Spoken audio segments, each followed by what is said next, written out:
The Ryder Cup. Unique, euphoric, unanimously loved. Here's the history and some of the key numbers behind the contest that grips the world of golf and beyond like no other.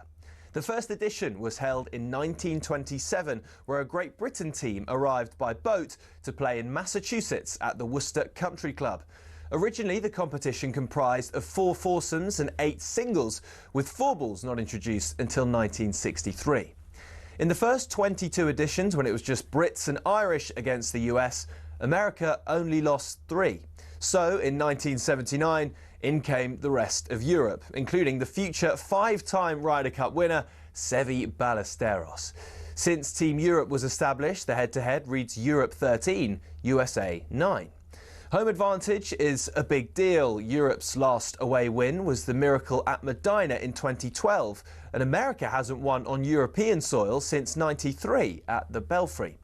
It's accepted that both teams tailor their home courses to suit their own players. For example, in Paris in 2018, Thomas Bjorn asked for the rough to be kept extra long beyond the green to target the big booming American drives. 10 years earlier, Paul Azinger did the opposite, and the Valhalla rough was trimmed right down. On both occasions, the home side were resounding winners. So what about the money? The most recent Ryder Cup in Rome drew in a record 271,000 spectators and boosted the Italian economy by €262 million. In the US, the PGA America TV deal with NBC is worth $440 million. But no Ryder Cup revenue has ever gone directly to individual players. That's until now. In 2025, for the first time ever, the US team will each receive a fee for playing in New York. Of course, in Rome, legend has it Patrick Cantley refused to wear his cap because he wasn't being paid to wear it, though he insisted it simply didn't fit.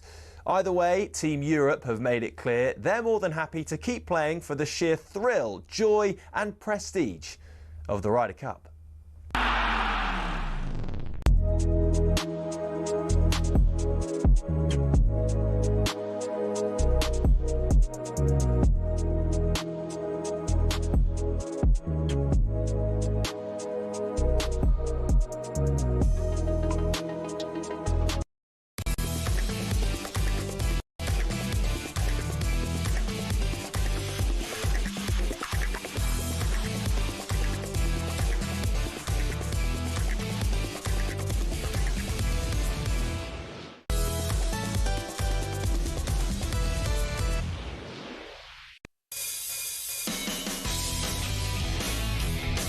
Welcome to Fight Night on talkSPORT with me, John Rawling, and the former European champion, Spencer Oliver.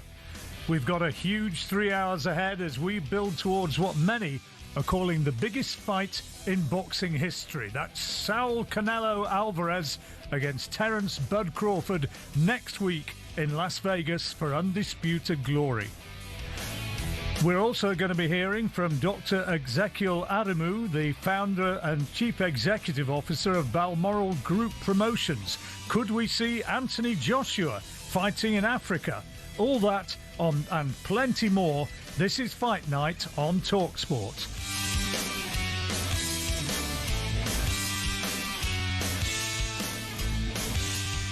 But the big fight, the big news tonight is news of a big fight coming up for you. Joseph Parker against Fabio Wardley. It's been made on October the 25th, a big one at the O2 Arena here in London. And I don't know about you, Spencer, but I think that's got the makings of a fascinating fight. A guy on a run of form against one of the biggest punchers in heavyweight boxing around today. Absolute barnstormer. I can't wait for that fight. WBO interim champion Joseph Parker against the WBA interim champion Fabio Wardley. Both guys putting so much on the line. Obviously, they want to be boxing for that world title. Could one of them become world champion after winning that one? I mean, there's so much going on at the moment, John, with that heavyweight division. What's going to happen with the titles? Alexander Usyk at the moment is out. He's injured. He's asked for an extension with his WBO title through an injury in his back. And we have to see what happens with those titles. I mean, there's a lot going on at the moment, but that is possibly one of the best fights to be made right now in the heavyweight division. It's an intriguing fight, isn't it? Because Parker all fight fans listening now will say, yeah, he really has done everything possible to get this big fight, to get this opportunity. He thought he was going to be fighting Usyk. It's not going to be happening.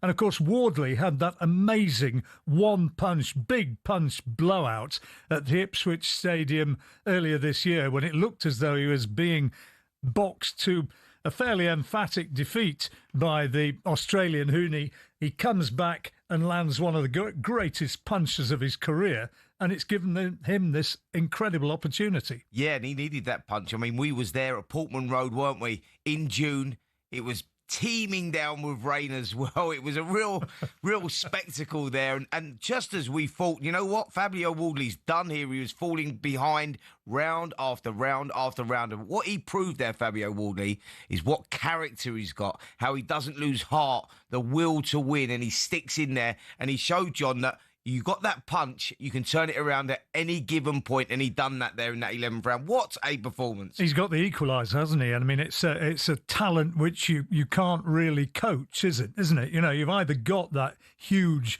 punch or you've not, and Wardley certainly has. Absolutely. He proved that, you know, he's dangerous for any heavyweight out there. We said that before the fight, you know, this could be the danger man because Wardley shows so much heart all the time. He sticks in there, and when fighters are getting beat round by round and they're slowly getting their own soul stole from them, as Huni was doing to Wardley, you think at what point? I mean, we were talking between the rounds there, and we're saying, he doesn't look like he's got a lot left here, Fabio Wardley. His head's down. He's going back to the corner. The corner got to do a good job to keep him in there. But he sticks in there. And he found that shot from nowhere to show that he carries the power that late on in the fight. Makes him dangerous for any single person out there. Joseph Parker will start the big favourite going into that fight, like you say, because of the momentum. But you've got to give Wardley a shot. And of course, Joseph's got the boxing ability, hasn't he? He's been the world champion in the past, albeit only the WBO version, but he's still been a world champion. He knows what it takes to win at a high level. And since he's been with Andy Lee, he's looked like a different guy. Technically, you know, on paper, this looks like a fight that he could really box himself to a very wide points victory. But as you say, with Fabio, you never know. Well, Joseph Parker is guilty of wanting to have a tear-up as well. That's what we love about Joseph Parker, that he will stand there and he will have a trade, and he showed that going in against Deontay Wilder. We were out there in Saudi as well. And at that point, you know, Deontay Wilder was a huge favourite going into that one, and Joseph Parker boxed his ears off, and he stood there and he beat the bully at his own game many times. He can't be doing that. He can't get too greedy with someone like Fabio Wardley, because Wardley's proven that give him a chance, give him the opportunity, and he'll capitalise on that. I mean, if you look at their amateur pedigrees, Joseph Parker was a top. Oh, Fabio's not got amateur. one, has he? That was my point. You look at it, you go, he was a white-collar boxer. He had a couple of fights to white-collar. He's learnt the trade on the job. I respect Fabio. You know, he's gone in there as an underdog a couple of times, and he's turned it around and he's pulled it off. I mean, top fighter, and a brilliant fight to make right now. I can't wait for this one. Well, we've got no sort of axe to grind one way or the other. If it was a lousy fight, I think we'd be sufficiently neutral to say so and tell people, hey, this one doesn't really stack up. But I mean, this is one I would really like to see as a punter. Now, bearing that in mind, you know, I mean, it's an obvious question. Is it going to be a sellout? Are they going to shepherd the tickets out for this one? Will the Wardley fans turn up en masse again? Well, I think what we've found in recent times, John, is that boxing is growing as a sport. People, you know, people do love the sport of boxing. We've seen that. We're now filling stadiums. And anyone that knows boxing, like myself and yourself, we know this is going to be a barn burner. We know that stylistically, this can't be a boring fight. So the answer to your question is yes, it will be packed out. I think the O2 Arena's 20,000 people. You get 20,000 people that want to pay to see this. Well, I think I'd certainly pay good money to see it. And, you know, I mean, the bottom line is, you know, OK, we're a way away yet. A lot can happen yet. And you see how psychologically things unfold.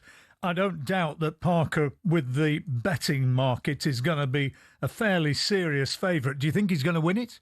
Well, I would say Parker will be a big betting favourite for sure. But like I say to you, like Fabio Wardley's one of those rare breed that actually feeds off being the underdog. He doesn't mind that, you know, and he will accept that he will be the underdog going in there with the recent run, you know, with Joseph Parker. You look at that Zhale Zhang victory and that Deontay Wilder victory, and last time out against Martin Bakole. Yes, Bakole was out of shape and he got the fight lastminute.com. But it was the manner that he got rid of Bakole. Didn't he do a number on him? He really did. So you just look at that and you go, you know what? Joseph Parker is in form, but so is Fabio Wardley. So, yeah, look, if you're a punting man, if you like a bet... I do. And I'm allowed to say that. But, yes, you are. And that means you're going to bet on Fabio Wardley because he will be the underdog, but he's got a real shot. He really has. I mean, it's a fascinating fight, this one.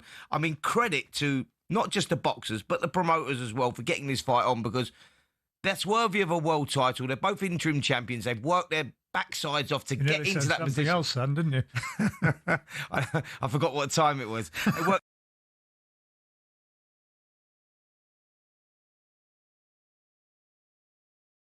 Winner gets is a shot at Alexander Usyk for all the marbles, and I think that unless the marbles fragment, and we'll get into that later on in the show. Once upon a time, there was a guy back in the 1930s called James J. Braddock, and he was known as the Cinderella Man because he came from nowhere and became the world heavyweight champion. You know, I mean, Fabio Wardley could become a world heavyweight champion having had almost literally zero amateur experience. Just a big, strong guy who has that priceless ability to land huge punches. That would be an extraordinary story. Absolutely. Cinderella Man was a great film, by the way. They done a real life story on that film, didn't they, with James Braddock? And it was a fantastic film. And you're right. You go, that gives everybody hope, because Fabio Wardley started boxing so late, no amateur pedigree at all. And look where he's at now. You know, that story is so inspirational for these young men that are out there now wondering what they can do with their lives. They're 16, 17, 18,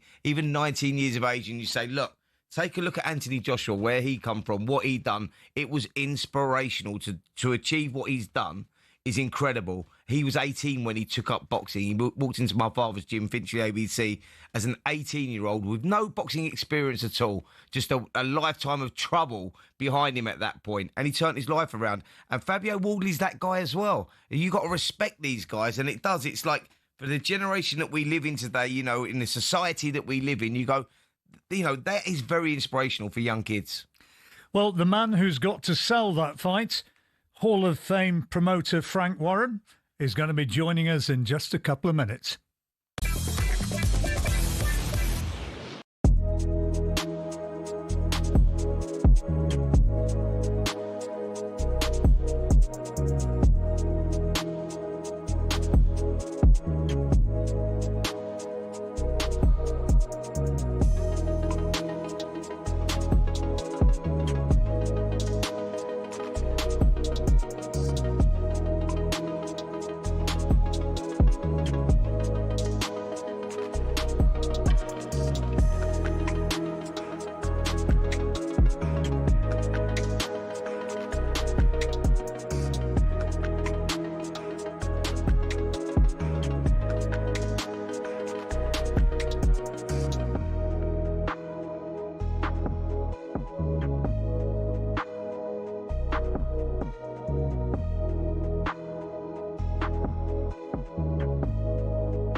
Welcome back to Fight Night on talkSPORT with me, John Rawling, alongside Spencer Oliver tonight.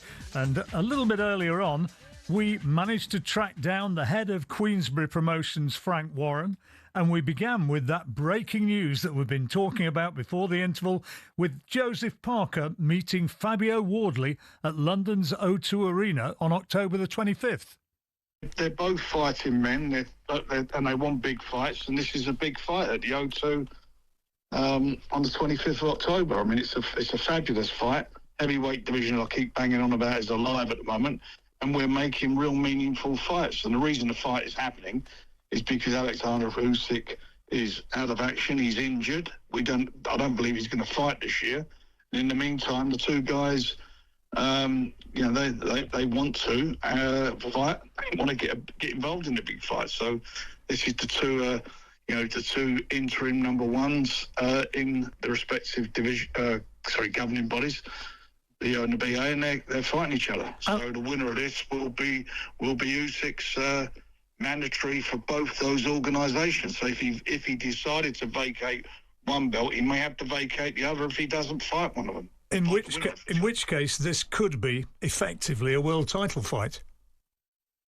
I don't think he's going to. I don't believe he's going to vacate any belts before October.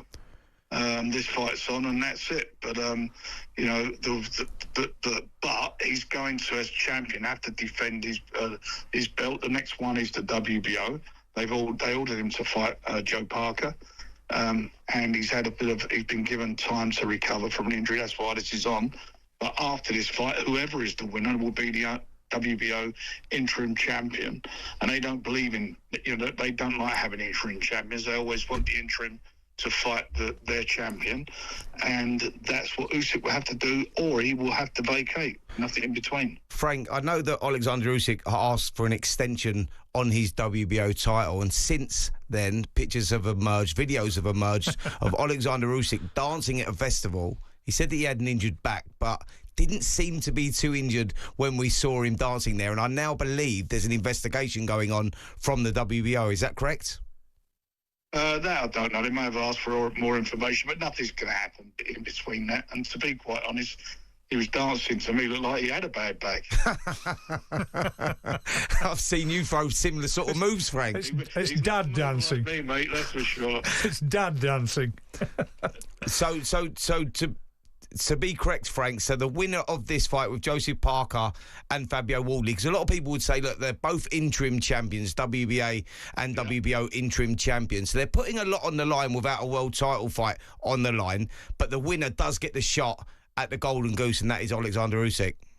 Well, the winner becomes the interim champion of both organisations. So there is a lot on the line, because if for example, there's no unification fights now, so there'll be no exceptions. He has to defend his belts in succession against the four governing bodies champions.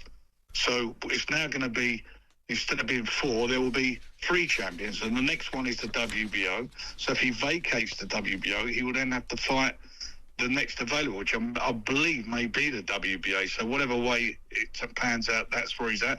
Or he has to vacate that belt.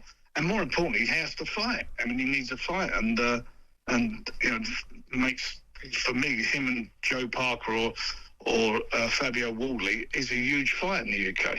Frank, do you believe that the titles will now fragment again? I mean, we had the last undisputed world heavyweight champion was Lennox Lewis. That was back in 1999, and it took all those years, 25 years to be precise, to get another one in Alexander Usyk beating Tyson Fury. Do you believe all these titles fragment again, and these modern crop of fighters coming through will get their shots? Well, you've got to look at it, how it works out, Spence. First of all, there's four belts. So the heavyweight champion very rarely fights more than twice a year. So if the rotation of the defences of the titles, if you're in the last one, which I think the last one may be the IBF now, I'm not sure. So if you're IBF number one, you're not going to get a chance to fight for the title for 2 years in that rotation. That's how it's going to work out. So we know who the number one is. The number one is Usyk. Whether he holds all the belts or not, he is the number one. In the meantime, You know, we're just trying to keep this division healthy, keeping it moving, which we are doing. There's been some fabulous fights on in the heavyweight division, and everybody's got to understand what the position is. The position is it may fragment, and if it does, then these guys will all fight. You know, whoever's the number one will fight the number two, or so forth, and then we will get into a situation where whoever comes through, if Usyk still is around, or if he wants to fight them, he'll fight them. What about Derek Chisora? We've got him on the programme a little bit later on this evening.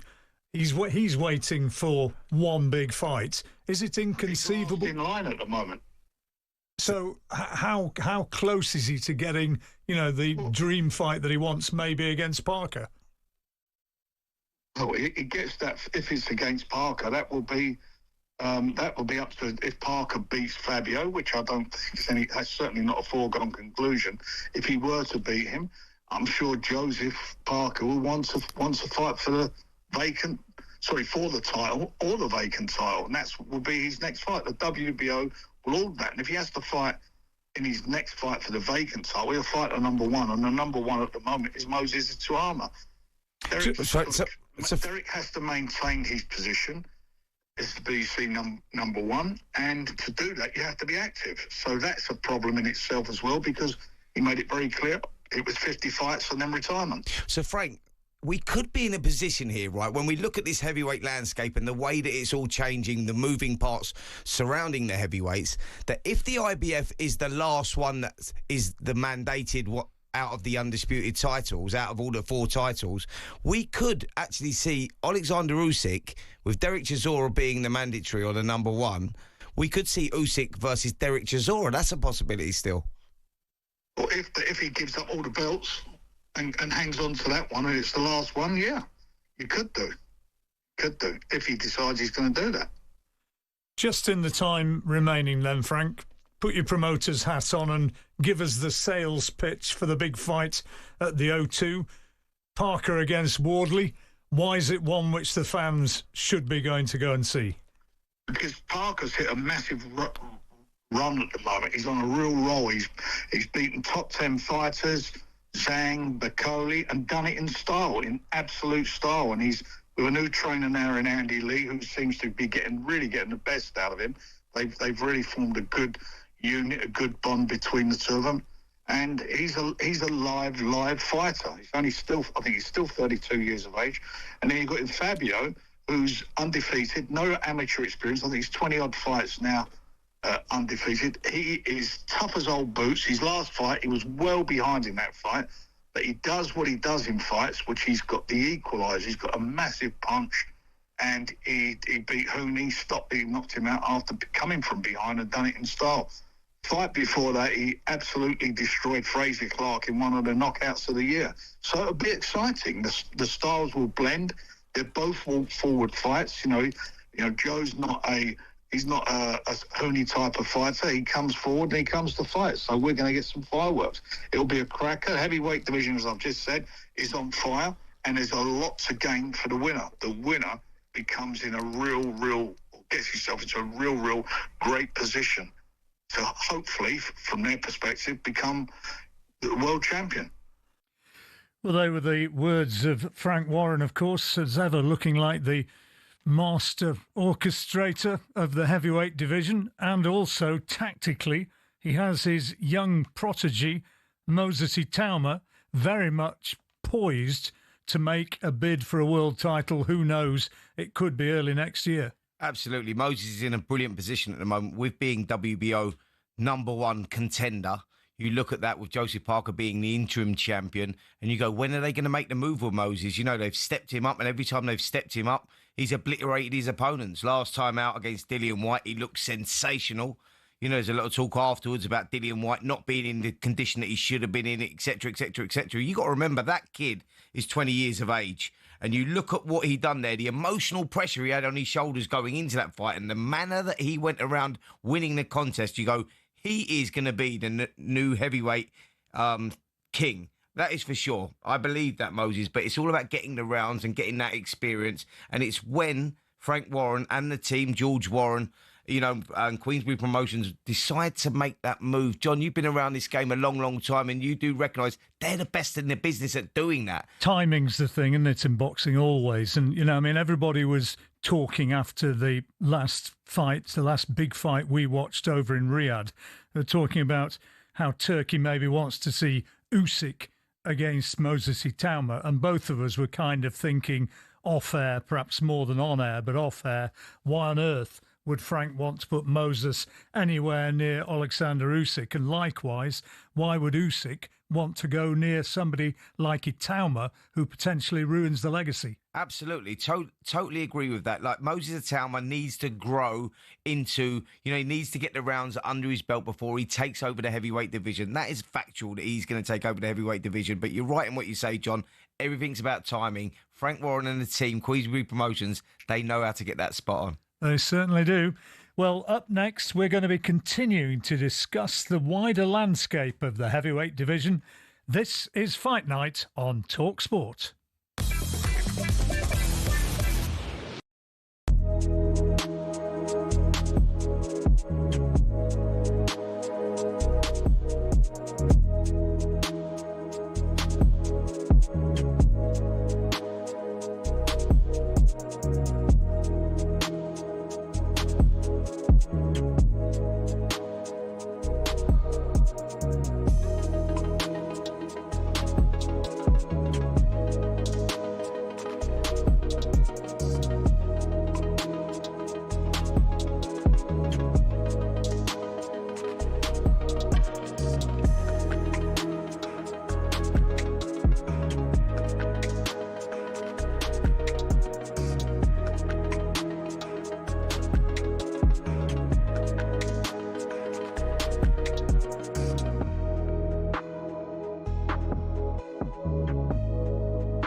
It's Saturday night, it's Fight Night with me, John Rawling, and Spencer Oliver. And as you've realised, we've been talking big time so far about the heavyweights. Coming up, we're going to be looking towards that fantastic fight in Las Vegas next weekend. Canelo against Bud Crawford. What do we think about that? But in the moment, back to the heavyweights, because, you know, we've talked on and off heavyweight boxing consistently for the last 30 minutes, and one name who hasn't had a mention is Tyson Fury. Where does he stand now? Well, that is a great question. You know, I think it's only Tyson Fury knows that. I do believe we see him back in the ring again. He's shown no appetite to want to return to the ring so far publicly. But I just think there's something inside Tyson Fury that burns. And that one thing is Anthony Joshua. And I believe that that's the fight that does get made for Anthony Joshua and Tyson Fury. It's a fight that we need as boxing fans, John. And when you're talking about modern eras, you've been through many eras of heavyweight boxing, you know, maybe more than Don't me. Don't make me feel ancient, please. Don't make me feel ancient. And I'm not being rude when I say that, but I know you've been around this game a long, long time. And that is a fight when you're looking to cement modern eras. Anthony Joshua versus Tyson Fury. If we don't get that fight, John, I think that will be a big loss for us, the boxing fans. I'd love to see it, but the one thing that worries me is that it might be the heavyweight equivalent of Pacquiao and Mayweather. We waited year after year after year for that to be made, and it finally was put on something like 4 or 5 years too late. And when the fight actually happened, we were left wondering, well, I was left wondering, well, yeah, we've just seen Mayweather win that and win it comfortably, but what might have happened 5 years earlier when Pacquiao was on such a roll? It might have been different. Yeah, and I think that we get that now anyway with Anthony Joshua and Tyson Fury, because I think that their best days with both of those guys are behind them. You know, not saying that they're not at a certain level still, but I just think that, you know, the peak Fury and the peak Anthony Joshua may have gone now. You know, they're 36 years of age. They've been around a long, long time. They've had long, hard careers, and they've been instrumental in bringing boxing back to the forefront. That is for sure. But as a boxing fan, at whatever level they're at, and they may be running side by side on levels right now, you go, we need to see it. We want to see it. And I do believe we get it. Well, last time I covered a big fight at Wembley, I was on the train on the way back into London to go to the hotel afterwards, and everybody on there, including a lot of Usyk fans, they were all wanting to ask what I thought and what each other thought about the possibility of Fury and Joshua. I think that's the one which still crosses the divide, isn't it? It drags in the non-committed fight fans, if you like. You don't have to be a die-hard fight fan, a real aficionado, to know all about Tyson Fury and Anthony Joshua. You know, it's got that crossover appeal, and that's why it's financially, and I think for the good of the sport, still needs to happen.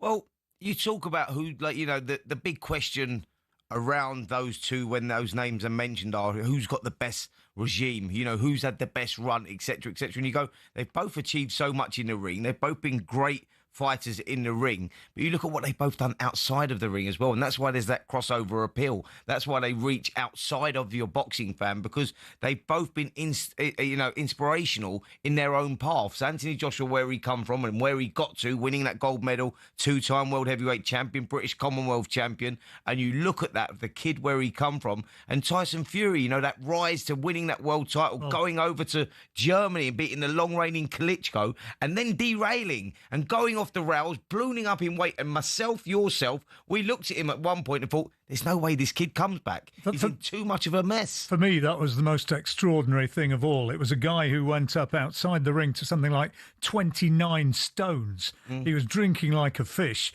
and he was abusing himself in other ways as well, which he's agreed to and confirmed since then. And yet he found a way to go back and do what he did in those 3 fights against Deontay Wilder. And that first fight, you know, the draw against Deontay Wilder, when he got knocked down there in that, was it the 11th round, and he went over and you saw him rise.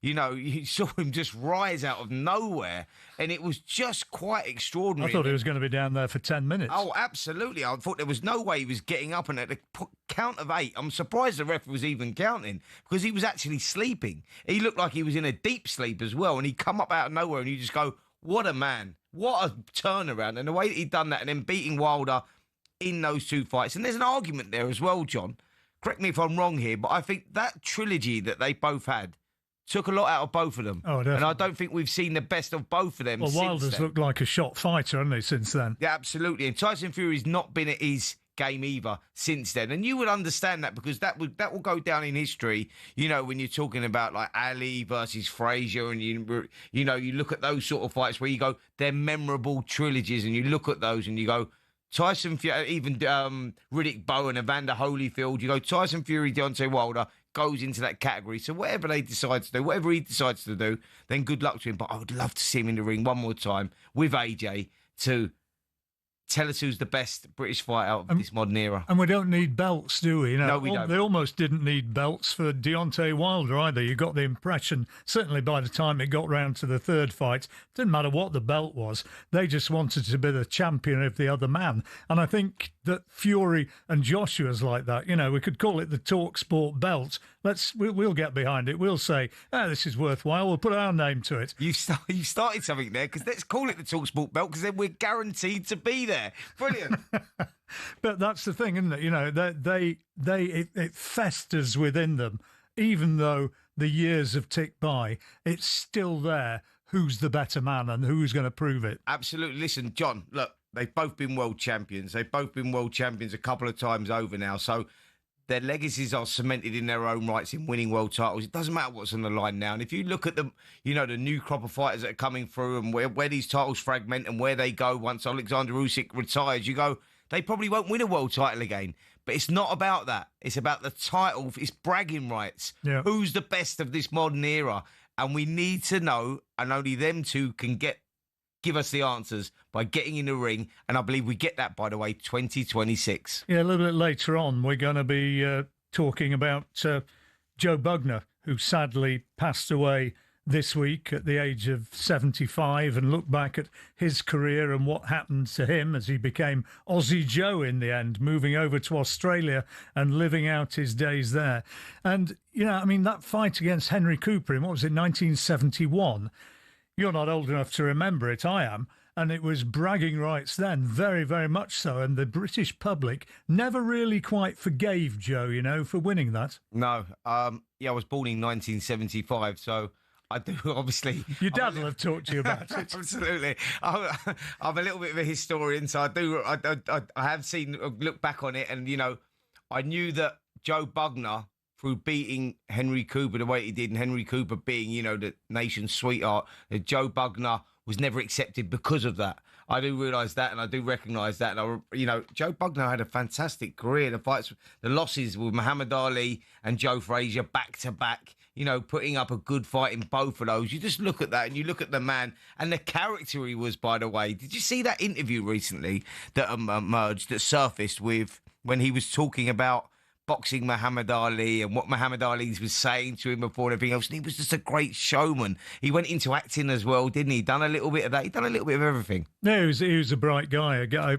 great mate of mine, Martin Johnson, who used to write for the Telegraph and the Times. He went over and he stayed a little while with Joe over on the Gold Coast, and I think he absolutely fell in love with the bloke. He only had a passing interest in boxing, but some bright spark on the desk. You know, one of these editors that said, "Hey, Martin, you know, you're decent for writing an off the wall piece. How about spending a little bit of time in Australia with Aussie Joe?" And he said, "No, yeah, why not?" And he went over there, and he was absolutely captivated by Joe Bugner. And I think, if the public had actually appreciated the humour of the man and the wit of the man, which I think the Australian public did do, but the British public never did, I think they'd have warmed to him a great deal more. I want to ask you a question, John.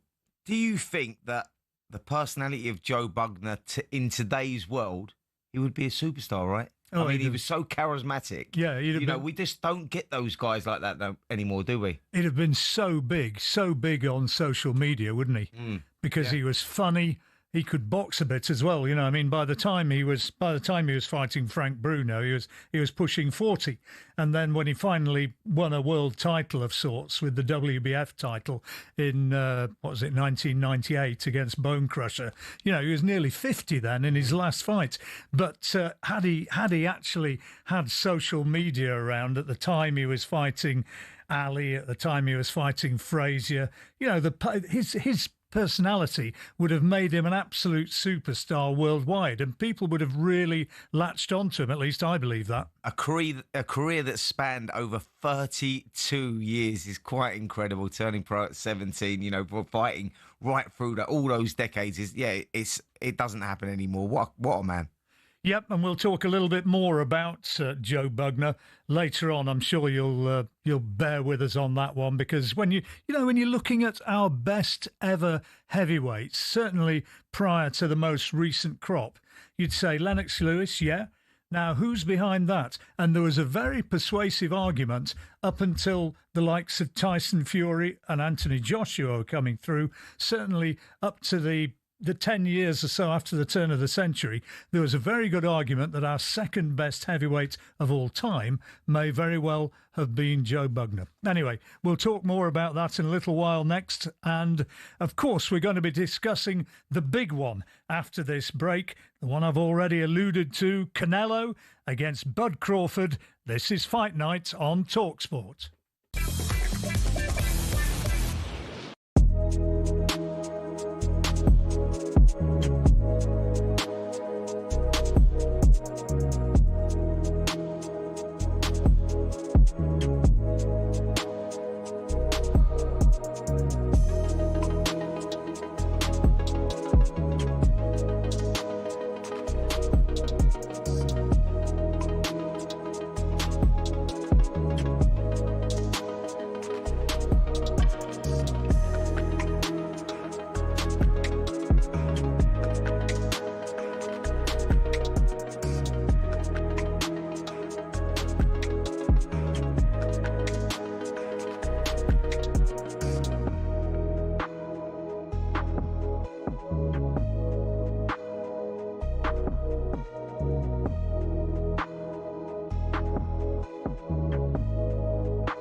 This is Fight Night on talkSPORT, the home of boxing here in the UK, the home of boxing in the United States for many a year.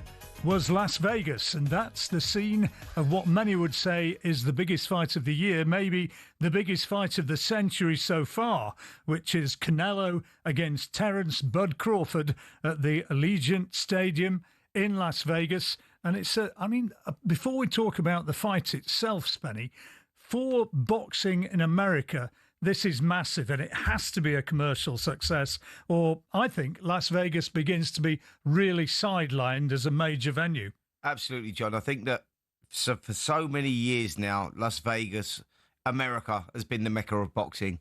We've seen a big turning in the tide since the investment of Saudi Arabia, Riyadh season, Turkey Al Sheikh, and all the fights now going over to Saudi Arabia. But, I mean, to be fair to Turkey and Riyadh season, they are travelling. We've got the big fights that go on here, and we've got the big fights like this one. He's putting the money up for this, absolutely. You know, which has been instrumental in making all these big fights, the fights that we would only have ever dreamed of, and we get now because of the investment of Saudi Arabia and Riyadh season. So you have to salute them for that, you know, for bringing these fights to the forefront. And this one is a fantasy fight, a dream fight that we never thought would come to fruition, but has. I mean, we've got a guy here that has moved through the ranks in Terence Crawford from lightweight, 4-weight division world champion up to super welterweight, going in against Canelo Alvarez, a 4-weight world champion, going from welterweight up to super middleweight. Two of the best to ever do it, and we get the dream fight. Canelo, though, he just keeps on doing it, doesn't he? He's been around such a long time now, pro for 20 years. You know, he was fighting for a living when he was 15 years old, now 35, and the only two people to have bettered him are Mayweather and Bivol. Mayweather, who clearly was absolutely in his prime when he fought Canelo, who probably became a better fighter for suffering that loss, and then Bivol, who I think was just physically too big for him. But Canelo, you know, he goes into this, even at the age of 35 and with so many miles on the clock, he goes in as quite a clear favourite with the bookies. He does. And like you say there, you know, you highlighted the two losses there of Canelo Alvarez, and you go, Bivol was just too big and too smart, and Alvarez, you know, couldn't bridge that gap. And then you look at him when he lost to Floyd Mayweather. He was a young man, a 23-year-old man back then with inexperience against a seasoned world pound-for-pound star in Floyd Mayweather. So no disgrace in that, and he gave Mayweather a good fight as well. Take that out of the equation, and he's beaten everybody there is around there. So, yeah, there's a big argument that Canelo Alvarez starts the favourite going into this one because he's the super middleweight world champion. Bud Crawford jumping up to two weight divisions, you know, and he's jumped up a weight division before that as well, beating Errol Spence. You just look at it and go, it's a massive ask here for Terence Crawford. But something inside me tells me he wins, and we'll get into that later on. Well, we'll talk about that in a minute, but in the meantime, you know, Canelo, as ever, has left no stone unturned. He's been training at altitude in Sierra Nevada, looking to get the maximum body stamina and preparation advantage. It's something that he's used to. And, of course, he's going to effectively be the home fighter because Tex-Mexers will be up in their numbers from Texas. Also, Hispanic fans from all around the United States.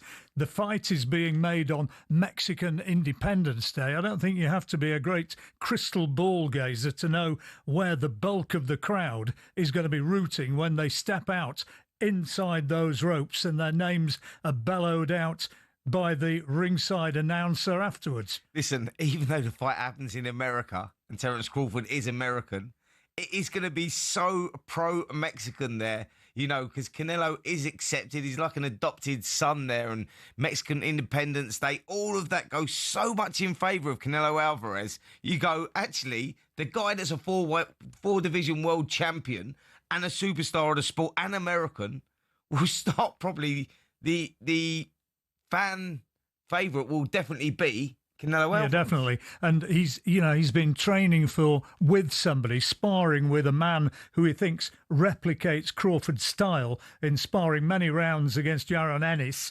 And, you know, there are those who say just physically and power-wise, despite all the amazing photographs you might have seen of Crawford's conditioning, when it comes down to power, strength and ability to close out a fight, Canelo's the man. You know, Mosley's said that. Amir Khan has said that. He's been in with both, and he says that just his size and his ability to control a fight when it really matters, that's the key.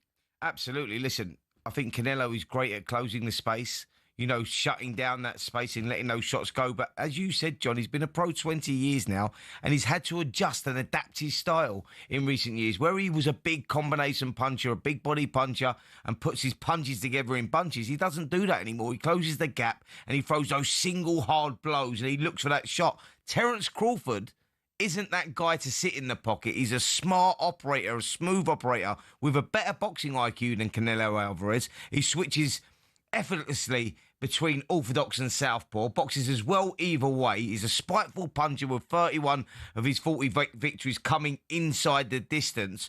And you go, the only thing that separates these two right now, for me, is that Canelo is the bigger man. But that's the only thing that goes in Canelo's favour, because I think that Terence Crawford ticks all the boxes or wins in every other way by the manner that he boxes. So it's a fascinating one, because if Crawford can control the space the way I think he does, I think he gets a memorable victory. You've got to go back to Sugar Ray Leonard, Marvin Hagler. You know, when you look at guys jumping through the weights and pulling off a victory like that, this will be historic if he does that. If. That's the big thing. If. Question. Can he actually pull it off? You know, I mean, I've been over there and watched Canelo at close quarters. I saw him twice against Gennady Golovkin. You know, the first time he fought Golovkin, I definitely had Golovkin as a winner. I think he was robbed by pro-Hispanic judges in what is effectively Canelo's hometown as a fighter. Second time, I think there was also a pretty decent argument that Golovkin could have won the fight. I think he was bitterly disappointed, and Canelo was twice a little bit fortunate. And if this one goes the distance, as I think in all probability it will do, can you honestly see judges giving it to Terence Crawford, 2 years the older man, not a huge ticket seller? Can you see them giving it to him in Las Vegas over Canelo? Listen, that is a great shout, because you go back to the Triple G days, which the two fights that you just highlighted there, and I'm with you. I thought that Triple G, Gennady Golovkin, he won both of those fights. For me, he won them. The first fight, for sure, he won quite clearly, and it didn't go his way, and it was on Mexican Independence Day, and it was in Las Vegas. Terence Crawford's got a lot to do to pull off the victory here, because he can't just nick this one. He's got to win it clearly. But here it is. Here it is. This is what I think. I think that if Crawford controls that space, he will win it clearly enough for the judges to have to give it to him. That's where I'm at with it. Well, we will see. You know, I mean, there've been huge judging upsets before, haven't there? Remember Holyfield and Lewis and the massive outcry there was after that? And, of course, it just paved the way for another massively lucrative rematch. And maybe there'll be, I'm sure there's been some sort of a rematch clause in the contract in this one. And maybe we'll just be seeing the first instalment where Canelo goes in the favourite, but maybe if he does lose this one, then, of course, we go back. Is it going to be repeat or revenge? Absolutely. Listen, I think we're in this unique position with these two that you've got arguably pound for pound, number 1 and 2, whatever way that is determined is on next Saturday night. But I think they're arguably number 1 and number 2, and we could see again, and maybe again, because it could be that close and that controversial. Fascinating fight. Well, we're going to be looking in more detail in a minute or two at just what Terence Crawford brings into the arena, into the confrontation. The outsider, the man from Nebraska. How's he going to do against Canelo? Saul Alvarez, the big one next weekend. We'll talk more about it after this break.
Merger between Corinthians FC and Casuals FC.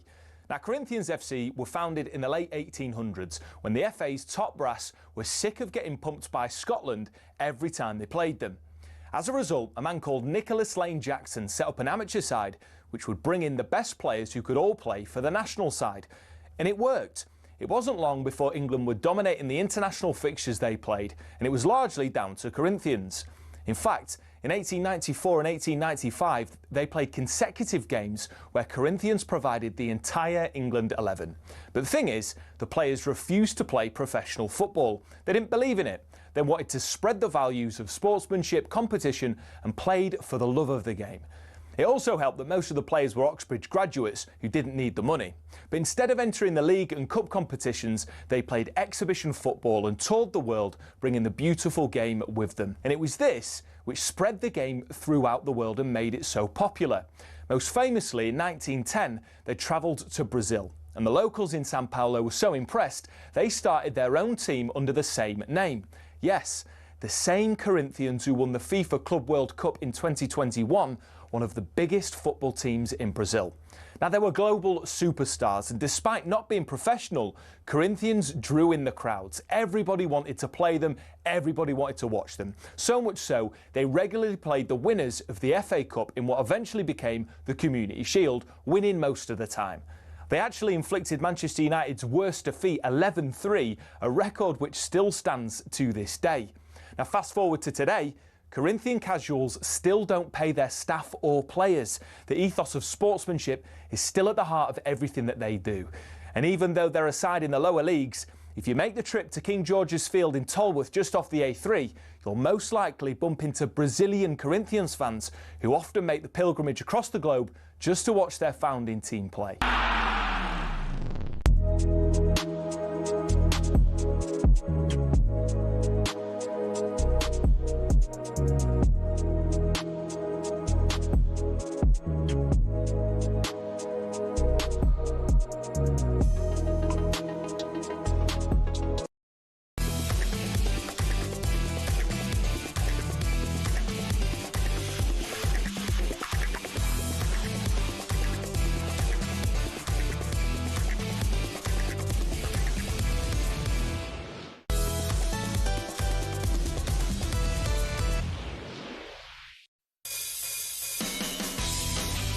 Welcome back to Fight Night on talkSPORT with me, John Rawling, and former European champion Spencer Oliver. We've got a massive hour ahead, just a week out from Canelo versus Crawford, the big fight that the boxing world is talking about. We're also going to be asking, are exhibition bouts actually damaging the sport? With news this week that Floyd Mayweather, almost impossibly you would think, is going to be fighting Mike Tyson in an exhibition. What does that mean for boxing? And what's next for Anthony Joshua? All that and much more, because this is Fight Night on talkSPORT. Well, we've been talking Saul Alvarez, Canelo, in the run-up to the interval that we brought you at 10 o'clock. And now, for the next quarter of an hour or so, let's talk Crawford. Never above light middleweight, but now fighting at super middleweight against one of the legends of the sport, the dominant figure in that division for many a year. 42-0, though, Terence Crawford. Strength and conditioning coach Chet Fortune has been looking after the champion in his build up to this. He's been saying that he's been strengthening his core muscle strength, his neck strength, because he's naturally going to be fighting a man who's bigger than him, and he won't look smaller when he gets into the ring. He says, in fact, that his preparations have been so precise that we've seen what he did against Spence when he produced what I thought was one of the most complete boxing performances I've seen in my many years at ringside. And he said that was part one. Now we're going to be watching part two. The transformation is insane.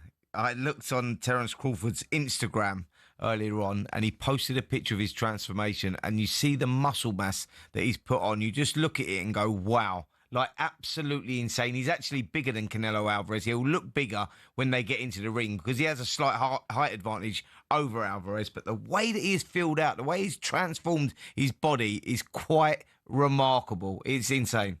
Well, he certainly looks unbelievably ripped. There are going to be plenty of cynics out there who'll be raising an eyebrow and saying, can you do that just by conditioning, just by hard work? Absolutely. Listen, the way these guys train, you got to remember they eat, sleep, drink, boxing. That's what they do. They get up in the morning, they're out running, the training, the S&C conditioning, strength and conditioning sessions that they put in. John, it is their life, mate. They put in hours and hours of work, and that's how they transform the bodies the way they do. They're both family men, aren't they? They've got a lot to fight for in terms of more than just boxing legacy. They're still looking to provide for their family for the rest of their days. Canelo's probably made so much money that it's not quite so much an issue for him, and you wonder whether he's going to have the hunger that he had earlier in his career. But Crawford hasn't had those huge paydays, even though he's undefeated in 42 fights. So he really does still have fighting athletic hunger. Absolutely. Listen, both 4 weight division world champions. Terence Crawford is a 2 weight division undisputed champion, and he's looking to, move into a 5 division world champion. It's quite extraordinary, really. And as you said there, I think, when you ask yourself the question about Canelo Alvarez and you say, where does the motivation come from? Where do you find that from? You've been professional 20 years. You've had a career where you've gone through the weight divisions. You've been the number one. Where do you find that hunger from? That's what makes superstars, I suppose. That's what drives him on. What drives him on is quite remarkable because the guy still trains like a challenger. Yeah. But you're right in what you say. For Bud Crawford, you go, this is a whole new scale, what he's going into right now, the money that he's going to be receiving now. And if he wins this one, I think he sails off into the sunset. I don't think we see him in the ring again. What he did so extraordinarily, I thought, against Spence, what is it now, a couple of years ago, that fight, isn't it? Yeah. What he did so amazingly well was his economy of effort and of movement. He's not fleet-footed in the way that Floyd Mayweather was, but he's so compact as a boxing stylist. He wastes so little. So when he comes into the closing rounds, he's not burning out, or at least he wasn't in that particular fight. Whether or not it's going to be a different kettle of fish against a bigger guy like Alvarez, we'll see. But it was his economy of movement, I thought, which was so remarkable. That was the most complete boxing I've seen in a ring in my lifetime. I just looked at that and those, the judging of the distance, moving by inches, John, like you say, he was wasting absolutely nothing, but the timing was impeccable. The ring control, the space control, everything he was doing, shot selection. He made a fight where, when they went into that fight, it was a 50-50 fight with Errol Spence at that time, and he made it easy, made it look so easy. And that, for me, was the one that if this fight would have been announced before that fight, I would have gone Canelo big time. But after watching that masterclass and one of the best performances I've ever seen in a boxing ring, the best performances that I've witnessed anyway, I can't go against Bud Crawford for that, even if he's moving through the weight divisions. So I think every now and then, John, and you've been through a few eras where you've seen superstars. You're talking about your Leonards, your Hearns, your Haglers. Yeah, he'd have lived with them, though. He would have lived with them. He's that good. And that's why I think he's going to stamp his position as number one fighter of this modern era by beating Canelo. I saw an interview. I do slightly more than just sit around watching YouTube all day, but I did see an interview with Mike Tyson, and he was saying, yeah, you've got to go with the bigger guy, you've got to go with Alvarez probably as the favourite and writers. But then he said, and he's a great student of boxing history, as Tyson. And he said, let's not forget about a man called Homicide Hank. And that was Henry Armstrong in the late 1930s when he was featherweight, lightweight and welterweight champion simultaneously. He beat Barney Ross to take the title in 1938, the welterweight title. And then after that, he also became the lightweight champion, beating a guy called Lou Ambers. Maybe Sugar Ray Robinson was the best fighter of all time, but Henry Armstrong was right up there. Sugar Ray Leonard clearly right up there as well. But if Crawford pulls this off on Saturday night, I think there's a pretty cogent argument that he's the man. Greatness doesn't come around very often. And I believe we've got it here with Terence Crawford. And I think we find that out next Saturday night for sure. I mean, Canelo Alvarez, what he's achieved in that ring and how dominant he's been for so many years, you look at him and you go, he's going to be remembered as one of the greatest to ever do it.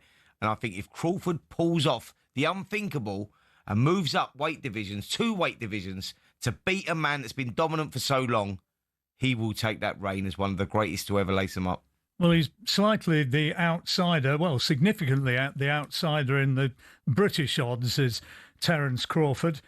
But, you know, if we're going to break down the fight, it's one thing to say, right, Crawford's done this, he's done that. He was fantastic on that night. But to beat Alvarez, you know, technically, if you look at this, Crawford has all the timing, all the conditioning in the world. But how does he succeed where others like Billy Joe, like Amir, and like so many others who thought they had a great chance to go in there and outbox Canelo, but when it came to it and he was coming at them, they realised this is a different ball game and it ain't quite as easy as I thought. What does he have to do? And here's the difference between the fighters that you've just mentioned there and Terence Crawford. You're talking about good fighters, great fighters, but we're talking about all-time greats here in what I think is Terence Crawford. And I think that Terence Crawford is incredible at controlling the space. He's brilliant on the front foot, he's very spiteful, and he's great on the back foot. But those inches, those small margins that we were talking about before make the difference between winning and losing in contests like this. Now, Canelo Alvarez has had to adapt his style over the years, and he now loads up with single shots. He looks to close the space. With Terence Crawford, he's great at controlling that space. He boxes equally out of the southpaw stance, which is the right-hand lead, as he does the orthodox stance, which is the left-hand lead. He actually switches up on the inside as well. He's great at short range, brilliant at mid-range, and he controls at the long range as well. And I think that how does Canelo Alvarez win this fight? Is by closing the space and pinning Terence Crawford down. But Crawford's too smart for that, too good for that. Bullying him. And I don't think he can do that because I don't think that Terence Crawford is that guy that could get bullied. I think he's that good. And I think that when he has to bite down on his gumshoe, and he will have to at times, I think he's got that in him to do that. I think he can go with him, he can trade with him, and he can. The difference is the punch output. Crawford will beat Canelo 3-1. I'm loving this because there's going to be so many talkSPORT listeners out there right now hearing what you're saying and saying, come on, Spenny, you're trying to talk up the fight, trying to make it exciting, trying to make it one to really watch out for because you think, or rather it makes it a better fight if people think that Crawford's in with a real chance. But there's so many Canelo fans, the ones who harangued me for saying that Golovkin beat him. There's so many fans out there who say, get a life. This guy's going to win. Canelo will win. Listen, that's what makes this fight so intriguing, so interesting. That I'm a big Crawford fan, and not just because I'm not speaking with my heart over my head here. I just broke it all down, and I just think that the only difference between these two right now, the only thing that separates these two right now is size. But if you look at the boxing IQ and everything else that goes on inside those ropes, Terence Crawford wins. Can he keep the ball off? Can he keep Canelo off for 12 rounds is the million-dollar question. If he can, and I believe he can, he wins a fight and wins it quite convincingly. Quick, get me my phone. I need to put money on this right now. I'm allowed to do that? Probably not.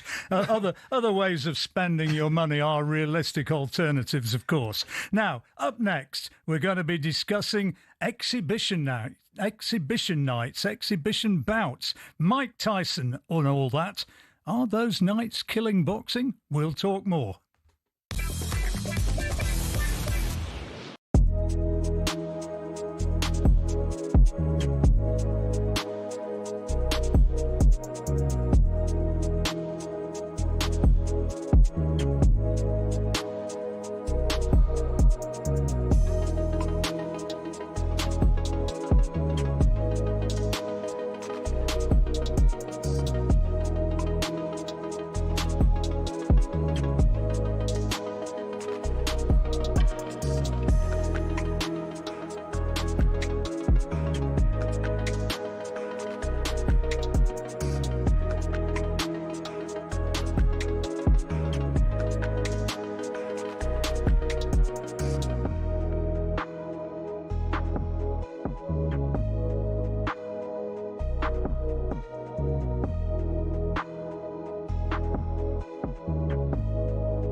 Now, do you want the chance to win £25,000 in cash plus Oasis tickets to their very last show at Wembley on the 27th of September?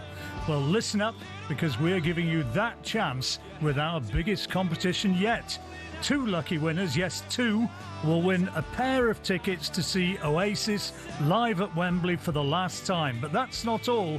Along with the tickets, one of you's going to be walking away with a massive 25,000 quid in cash.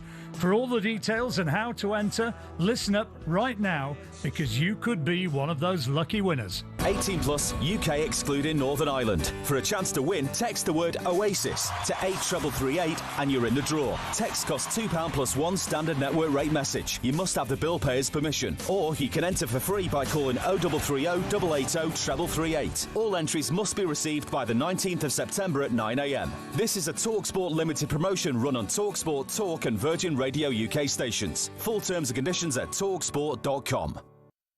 25,000 quid, eh? That'll buy you a new jalopy, Spence. You keep moaning about the state of your car. That'll be another one on the way. Listen, I want the Oasis tickets, mate. I've been to see them. I went to see them at Wembley, actually, in one of their first shows. It was insane. It was brilliant. I went with my wife, Nicola, and we loved it, mate. If I could do that again, trust me, that would be insane. What a prize, eh? 25 quid in the back pocket. 25 quid, 25,000. 25,000 quid, sorry, in your back pocket. And 2 Oasis tickets. Yes, please. Come on.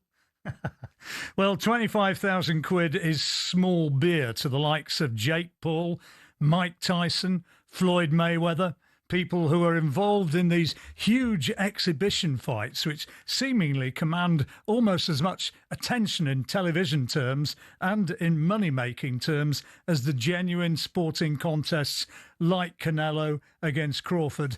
You know, is it good for boxing? Is it good for the sport that we're talking about a man of almost 60 in Mike Tyson taking on Floyd Mayweather, undefeated in 50 fights, but with a legacy to lose and to be tarnished? Do you know what, John? I think that we just live in a different world now. You know, times have changed and these exhibition fights will continue. This won't be the last one. You know, there are going to be people that want to see it. And if you want to see it, you're going to pay for it. Hence why it generates so much money. So I think that we've just got to look at this now and say, look, if you want to watch it, watch it. If you don't, don't. But it is going to happen because there is a market out there for it. You know, us as boxing fans, of course we want to see your Terence Crawfords versus your Canelos. That's the fight we really want to see and really want to talk about. But there is a market where people do want to see, you know, the Floyd Mayweather's one of the greatest to ever do it against one of the nastiest men in the world in Mike Tyson, which, albeit a long, long time ago, but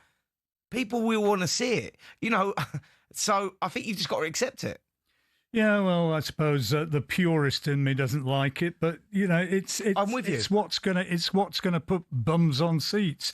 And if you get a huge crowd turning up for Tyson and Mayweather, which you would, and there'll be a lot of people who'll buy it. You know, if that turns up on Netflix or on DAZN or on TalkSport, you know, people will be watching it, will be listening in, and there will be that fascination. Absolutely. Listen, the purist in us all will say, nah, we don't want to see that. Of course I don't want to see that. You're joking. 2 guys that are a million miles apart in weight and, you know, even with their careers and their ages, etc., etc., and you'll be sitting there going, of course I'm not going to watch it. Am I going to watch it? Am I going to watch it? I've got to watch it. Because the intrigue, you will have to watch it. Listen, I'll flip it to you. If we was offered to do the job and say, listen, John, we've got the rights. We're going to go and commentate on it. Well, of course we would. And we'd be sitting there, we'd be excited just to see them both walking out. And forget what happens in the ring. You're getting a chance to see Mayweather walking into the ring again. You're getting the chance, like we did with Jake Paul when we went out, let's do the Jake Paul fight. And you go, it was all about watching Mike Tyson do that ring walk again. I never got a chance to do that in his career, and for me to have that, I went, that's where it ended for me, and I accepted that. And once he had that ring walk, and yeah, he was a shell of his former self, and the fight didn't pan out the way. Supposedly, he said afterwards, though, didn't he, that he took a few quid to actually make sure that he didn't chin him. 10 million quid, I heard. That was all it was, yeah. But that's what I'm saying. So look, there is a market, and you know, if that's the way that they're going to generate some money, good luck to them.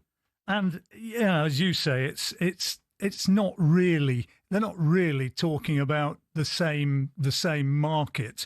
that they're trying to tap into. You know, they're only getting that possibility and that great chance to make huge numbers out of an exhibition from the fact they've been so brilliant in the first place as competitive performers. Absolutely. And you said the word there, John, exhibition. And that's what they've said this is, an exhibition. So what do you expect? There's going to be rules and regulations going in there. They may even be wearing head guards. Who knows? Even if they don't, there'll be some form of control there. It'll be like a sparring session.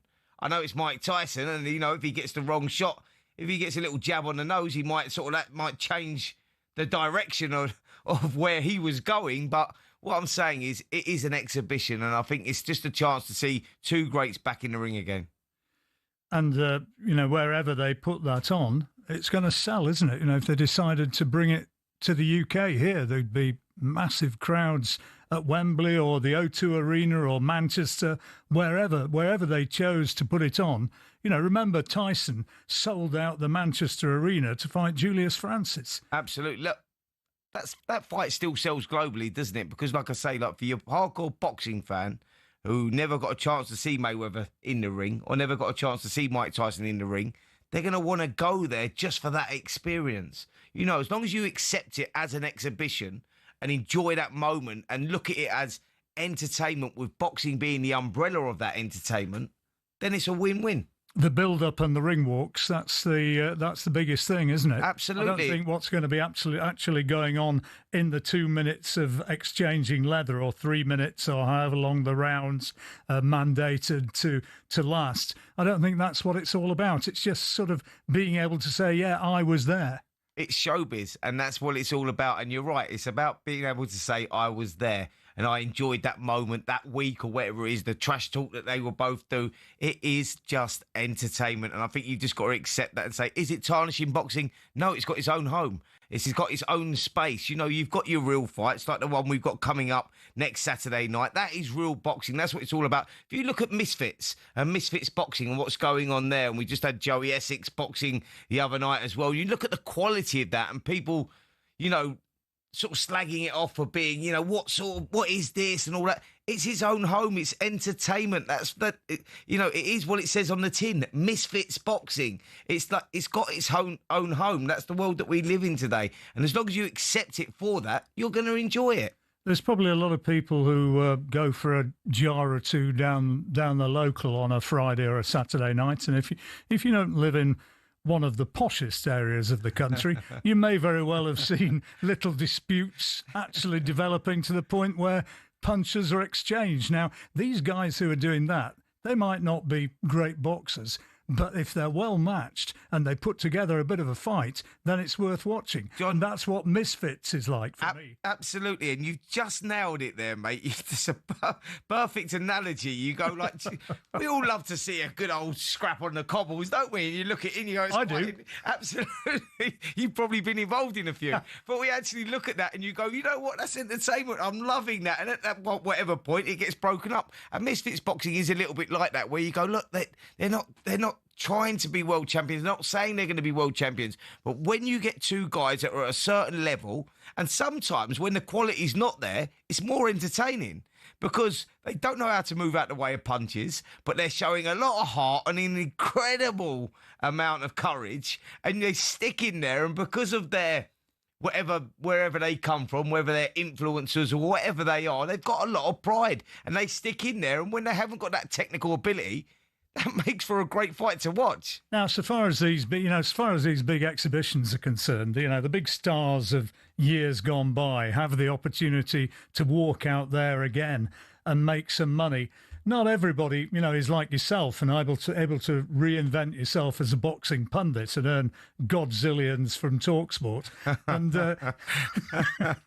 not everybody is is able to go out there and command the attention of the public to go out there and fight again. Many boxers actually maintain a bit of an income and a bit of a public profile by going around the exhibition circuit as a talker. Yeah. And there are a fair few who've done really well at that. Ricky Hatton being among them in years gone by, Henry Cooper, and I'm told that Ray Mancini is going to be doing a talk in the not too far distant future. Absolutely. We're doing a show that's going live on the talkSPORT Boxing YouTube channel next Saturday, actually, up in Cannock. 2 Midlands area titles going on there.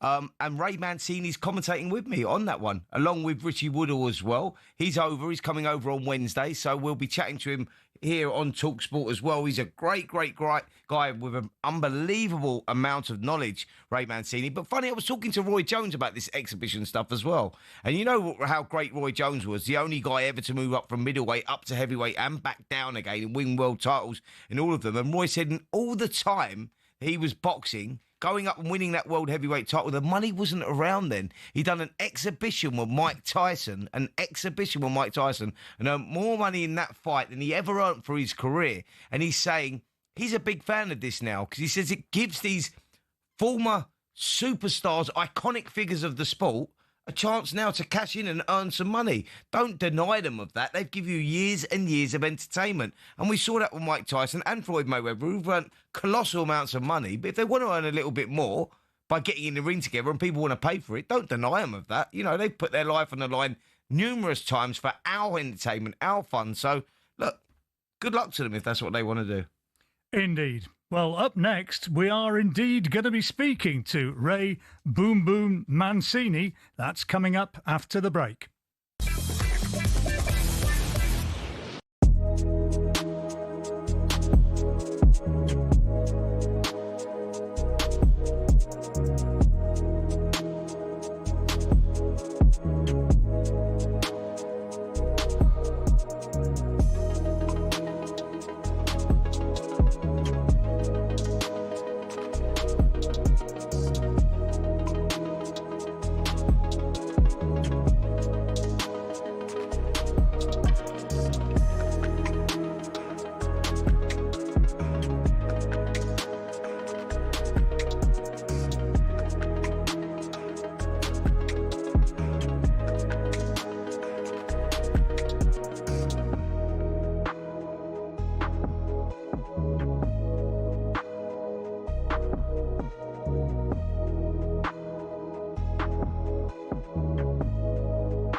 Well, we will hopefully hear from Ray Mancini a little bit later on, the former WBA lightweight champion, and his extraordinary story. A fighter who he went in against, a Korean named Duk-Koo Kim, in 1982. He collapsed after the fight and died from a bleed on the brain. And following that, his mother committed suicide. The referee, Richard Green, sometime after the fight, also committed suicide, and unsurprisingly, Ray Mancini had to go through an extended period of depression, lost his world title as a result of not fighting, tried to get it back, big fights at the end of his career, but could not quite regain the glorious levels that he reached as a youngster.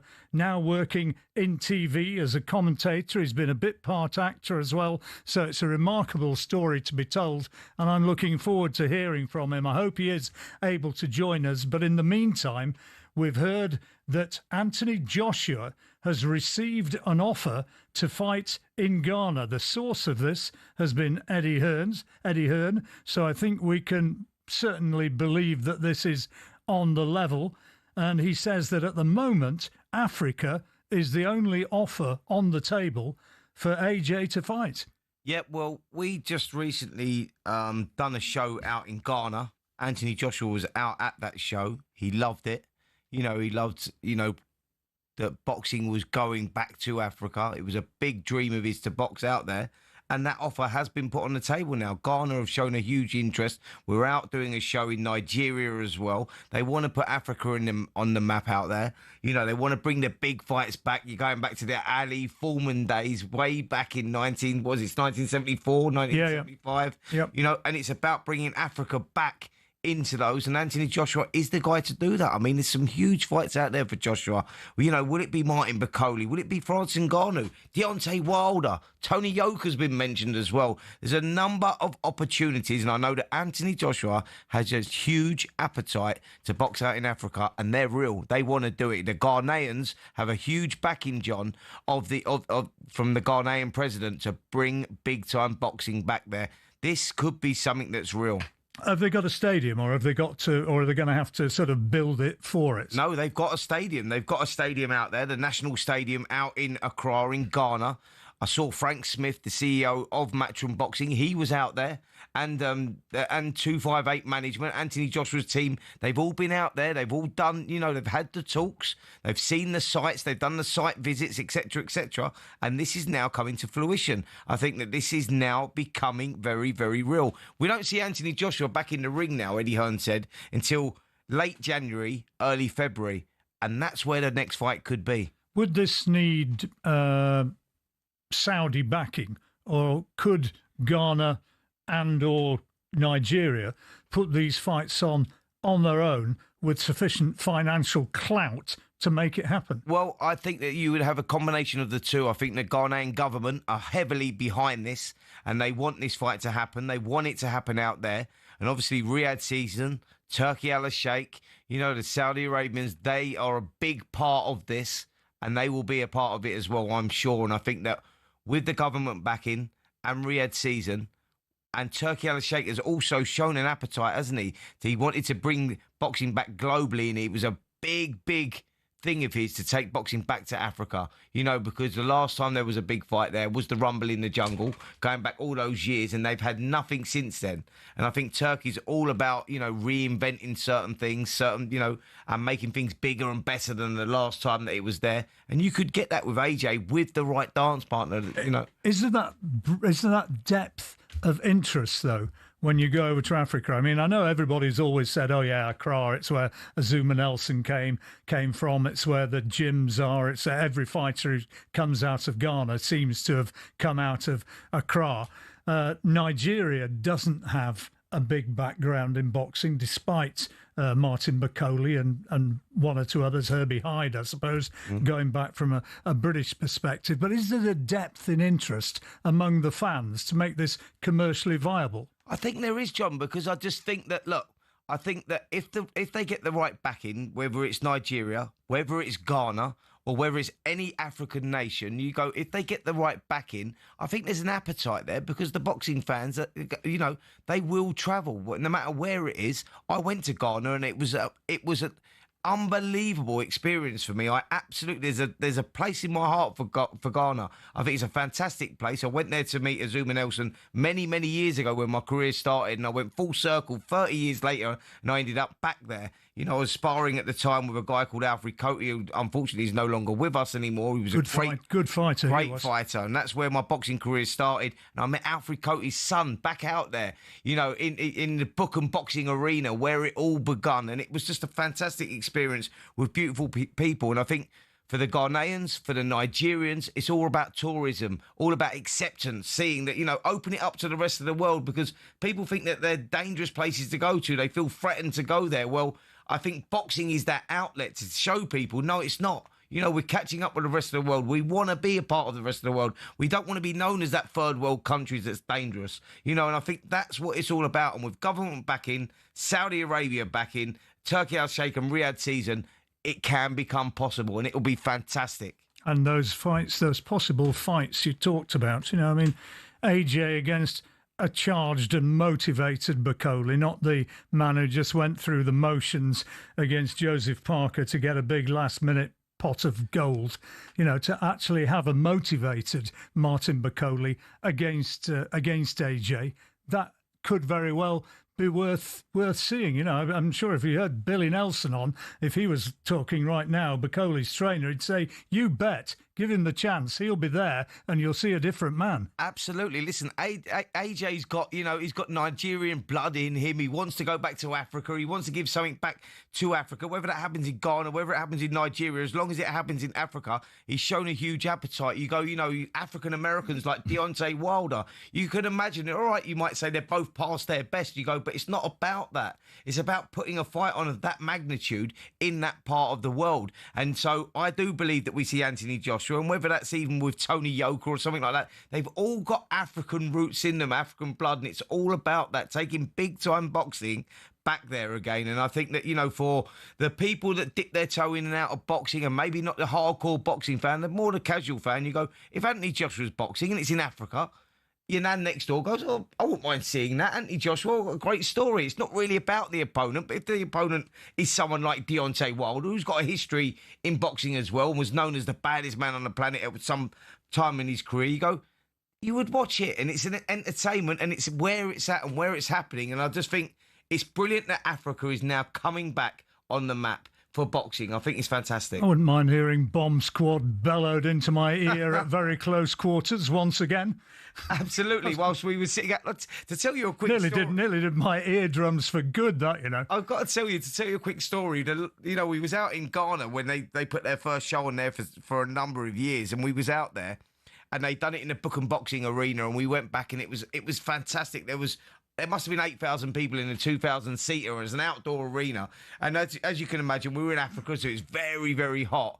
And so they've got no ring cover on the ring. The ring's just open, yeah, with the lighting around it. But it's got no canopy over it at all. And the heavens opened, John, right? And so you can imagine now, this is like being in a movie. They've got this fight called Abdullah was in against Muhammad, and it was for a cruiserweight African title, I believe it was. And in the second round, Abdullah hit Muhammad with this uppercut that took him off his feet. We were sitting at ringside being covered by these poor guys holding umbrellas over our equipment. We're commentating, and the rain was coming down so hard, there was a puddle of about 3 inches deep in the ring, and they haven't stopped the fight. I'm thinking, are they not going to stop this or what? But they didn't. And Muhammad went over, or Muhammad hit Abdullah, and Abdullah goes over. As he hits the canvas, the water splashes up, and it wakes him back up. I've never seen anything like it. It was like a movie, but everyone in this crowd, you're just looking around going, I cannot believe actually what's happening here. But it was so dramatic and so exciting. I just went, it's one of my best ever boxing experiences. Better get up, meathead, or you're going to drown here. That could be a possibility. It was literally that. It was the water woke him up, and they went toe-to-toe, and they finished both on their feet. But it was one of the most incredible experiences. Every fight on there was like they were fighting for world titles, because it's about opportunity. It's hope for them. Yeah. It's a very poor part of the world, and this is about, getting out of there, getting out of them places, the slums, some of the slums that they come from, and they put it on the line, man, and it was the most magnificent show I'd ever seen. And I go, please take me back there again. And I want you by my side to see that, because, honestly, I think that we are the dream team when it comes to commentary. And to be out there and do it, hopefully in Nigeria, next, let's do it. I'd love to get over there and see that. I'd love to see a big fight in Africa. I mean, you shouldn't wish your life away, but many of the times when I used to talk boxing with Colin Hart and others who were, sort of big journalistic names from back in the 70s and 80s, and they'd all talk about Ali Foreman, and Colin was the last frontline journalist who was still alive before he passed away earlier this year, and he'd talk about the George Foreman-Ali fight, and his eyes would light up even 30, 40 years later, and I wish I'd been there to experience that. So another fight here or there, over there in Africa, that we could bring to a UK audience would be very, very special indeed. Yeah. Now, up next, we're going to be speaking to Lerone Richards. Remember him? He's going to be fighting live on the talkSPORT Boxing YouTube channel on the 26th of September. His thoughts about his return to the ring. This is Fight Night on talkSPORT.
You're listening to Fight Night here on talkSPORT with me, John Rawling, and Spencer Oliver. And we're turning our attention now to a fight that's coming up in the not too far distant future, and that's the return to the ring after more than a year of the super middleweight southpaw Lerone Richards. And, you know, Spencer, I remember when he beat Lennox Clark. Was it back in 2019? That was some performance. He was terrific that night. Absolutely. Listen, former IBO World Super Middleweight Champion that seemed to have the boxing world at his feet at one point. Like you say, when you're going back to 2019, things in recent times not quite gone his way. Lost to Steve Woodall last time out back in June. That was unexpected. We thought he was going to come through that one, but he didn't. But he gets a chance now to get back on the winning track, and that is on the 26th of September at the York Hall under TM114 Promotions, and a great opportunity for him. We'd like to see Lerone back at the top, because what a fighter he is. Yeah, Lerone, what you know, you've been out since June last year. Good evening, first of all. How are you feeling? How are you? Hello, it's past my bedtime. Well, we'll not keep you up too long, mate. We just wondered why you've been out for so long. You know, June until now. That's a sizable absence. Yeah, it's been a while. I was with Grant Smith. I moved back to David Caldwell. So it's been a process really of just, you know, working in the gym and just building on my arsenal for my return. Yeah, Lerone. Sorry, go on. Sorry, John. I was going to ask, mate, let's sort of go back, you know, to when you was IBO champ and things were going your way and you looked like a very difficult guy to beat. You had real momentum with you. And then you seemed to sort of derail a little bit. We know a little bit of inactivity was playing its part, and you had a lot of, I don't know if it was health problems outside the ring or whatever, but for whatever reason, you know, a few fights you had to pull out of or whatnot. You know, tell us where it started going wrong, how it started going wrong, and where you're at right now. Well, it's been a problem in my career where I've been inactive. I haven't been the most active fighter, which has been quite frustrating. But you know, I've been getting opportunities, and I was getting the results. Won the European title against Giovanni Di Carolis, and then boxed for the IBO World title against a feared fighter in Carlos Gongora. I think it got to a point where how I was beating these guys, it was almost like I wasn't coming out of second gear. So it was more like a hindrance because no one wanted to fight me. It was sort of, it put me in a position where I was in a who needs him club. And yeah, it was very frustrating times for me at the time, but yeah, and which hindered me. So I wasn't active. I boxed in Brighton, then I had a fight against Steve Woodall, and then I got beat. But it was a situation with the weight. I just couldn't hold that weight for any longer. I was struggling to make super middleweight. Hence the pullouts, you know, with the likes of Zach Chile and stuff like that. Just the weight was just killing me. I just couldn't do it anymore. So you're going to be at light heavy now? Yeah, I'm moving up to light heavyweight. And it's not an easy weight for me to make because I'm a big guy, but it's a weight that I believe I'll be able to perform my best at. And I I can't wait to showcase what I can do at that weight class. How fit and how sort of raring to go are you now after, what are we talking about, 14 months away from competitive action? Well, you know, I've been boxing since the age of 6 years old. I've been around boxing all my life. And one thing I always understood is that if you stay in the gym and you stay professional and you keep learning, then you won't have those sort of effects in the ring. So I'm looking forward to showcasing my skills on the 26th and then moving on to bigger and better things. You are former British, Commonwealth, European champion, IBO world champion as well at super middleweight. And you, like you say, you sort of grew out of the weight, Lamone, but why did it take you so long? Because I know that when you boxed Zach Chelli, I think when you pulled out of the fight that was meant to happen with Zach Chelli, I believe you passed out the day before, struggling to make that weight, if I remember rightly. Because I think I was working that night, and I think I was meant to be working on that fight. But I know you had huge problems there making weight, and you know that's life-threatening, and you know you're putting yourself in serious harm's way. Why did it take you so long to decide, or before you decided to move up to light heavy? You know, it's hard, really, but what it is, I'm stubborn, and also, ultimately, I'm very professional. I had all my rankings at super middleweight, and I wanted to win a world title, or another version of a world title at super middleweight, so I wanted to stay at that weight and then move up, but it was a fight too much, I think. Well, I know now. Do you feel more comfortable at light heavyweight now? And it's time for you to really kick on, isn't it? Like I say, you establish yourself as the danger man of the super middleweight division, the chairman of the Who Needs Him, Who Wants Him club.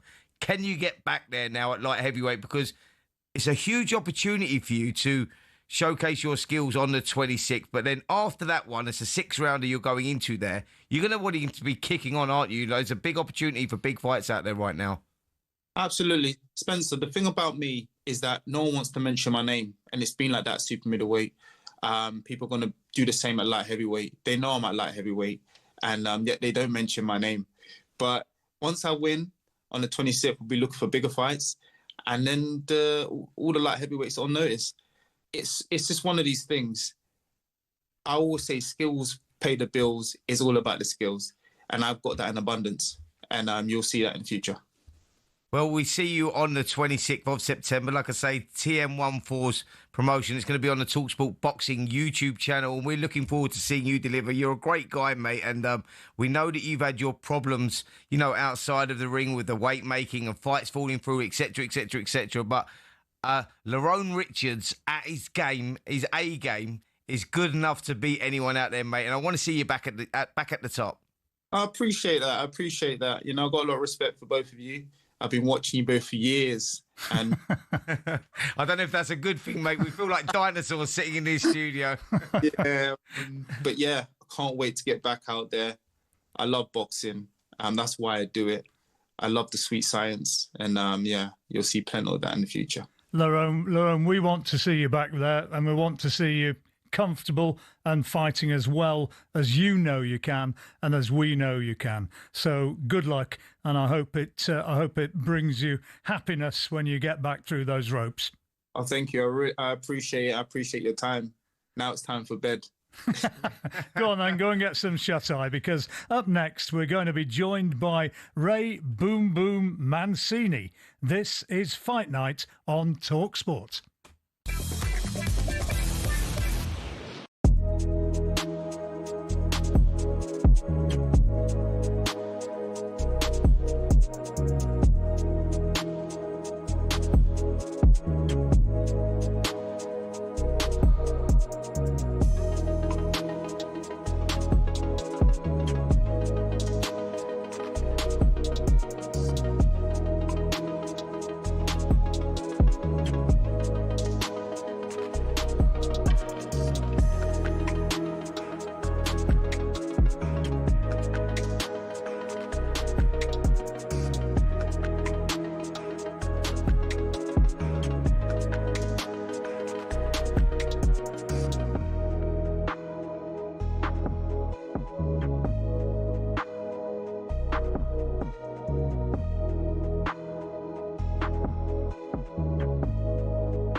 Corinthian Casuals are a team in the Combined Counties League Premier Division South. Despite that, they're one of the most important clubs in world football. Here's why.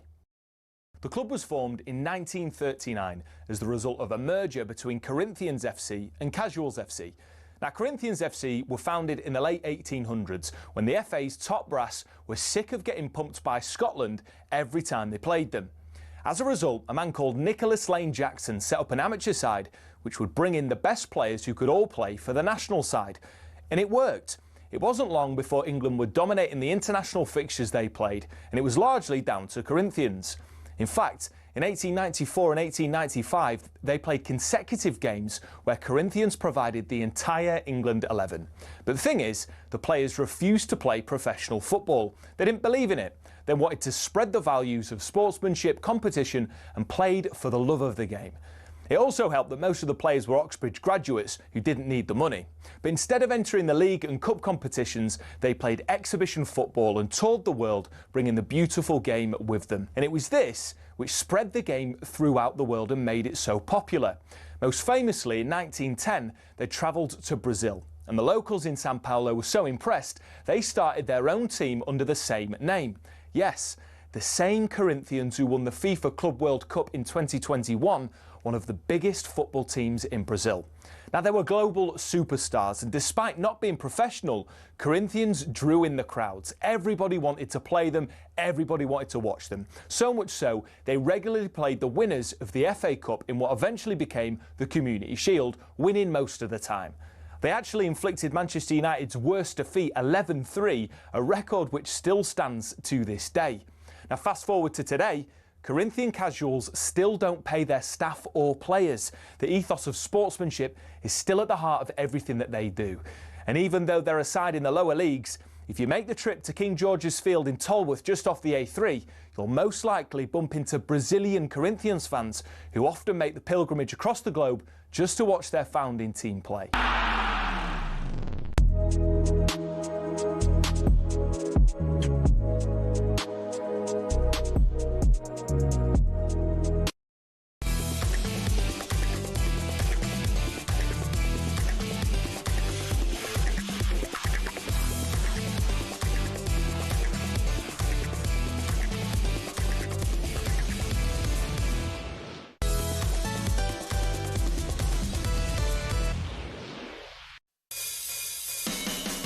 Welcome back to Fight Night on talkSPORT with me, John Rawling, my old sparring partner, European champion Spencer Oliver, alongside me. The big boxing news tonight is that it's been confirmed that Joseph Parker will fight Fabio Wardley in a world title eliminator on the 26th of October at the O2 Arena. We're excited about that one. And coming up this hour, we're going to be joined live in the studio by Dr. Ezekiel Adamu, founder and chief executive of Balmoral Group Promotions. And he's going to be talking about the very real possibility, certainty now, of big-time boxing returning to Africa. We're going to be looking back at Joe Bugner's long career as the British heavyweights passed away earlier this week, and we've got so much more. This is Fight Night on talkSPORT.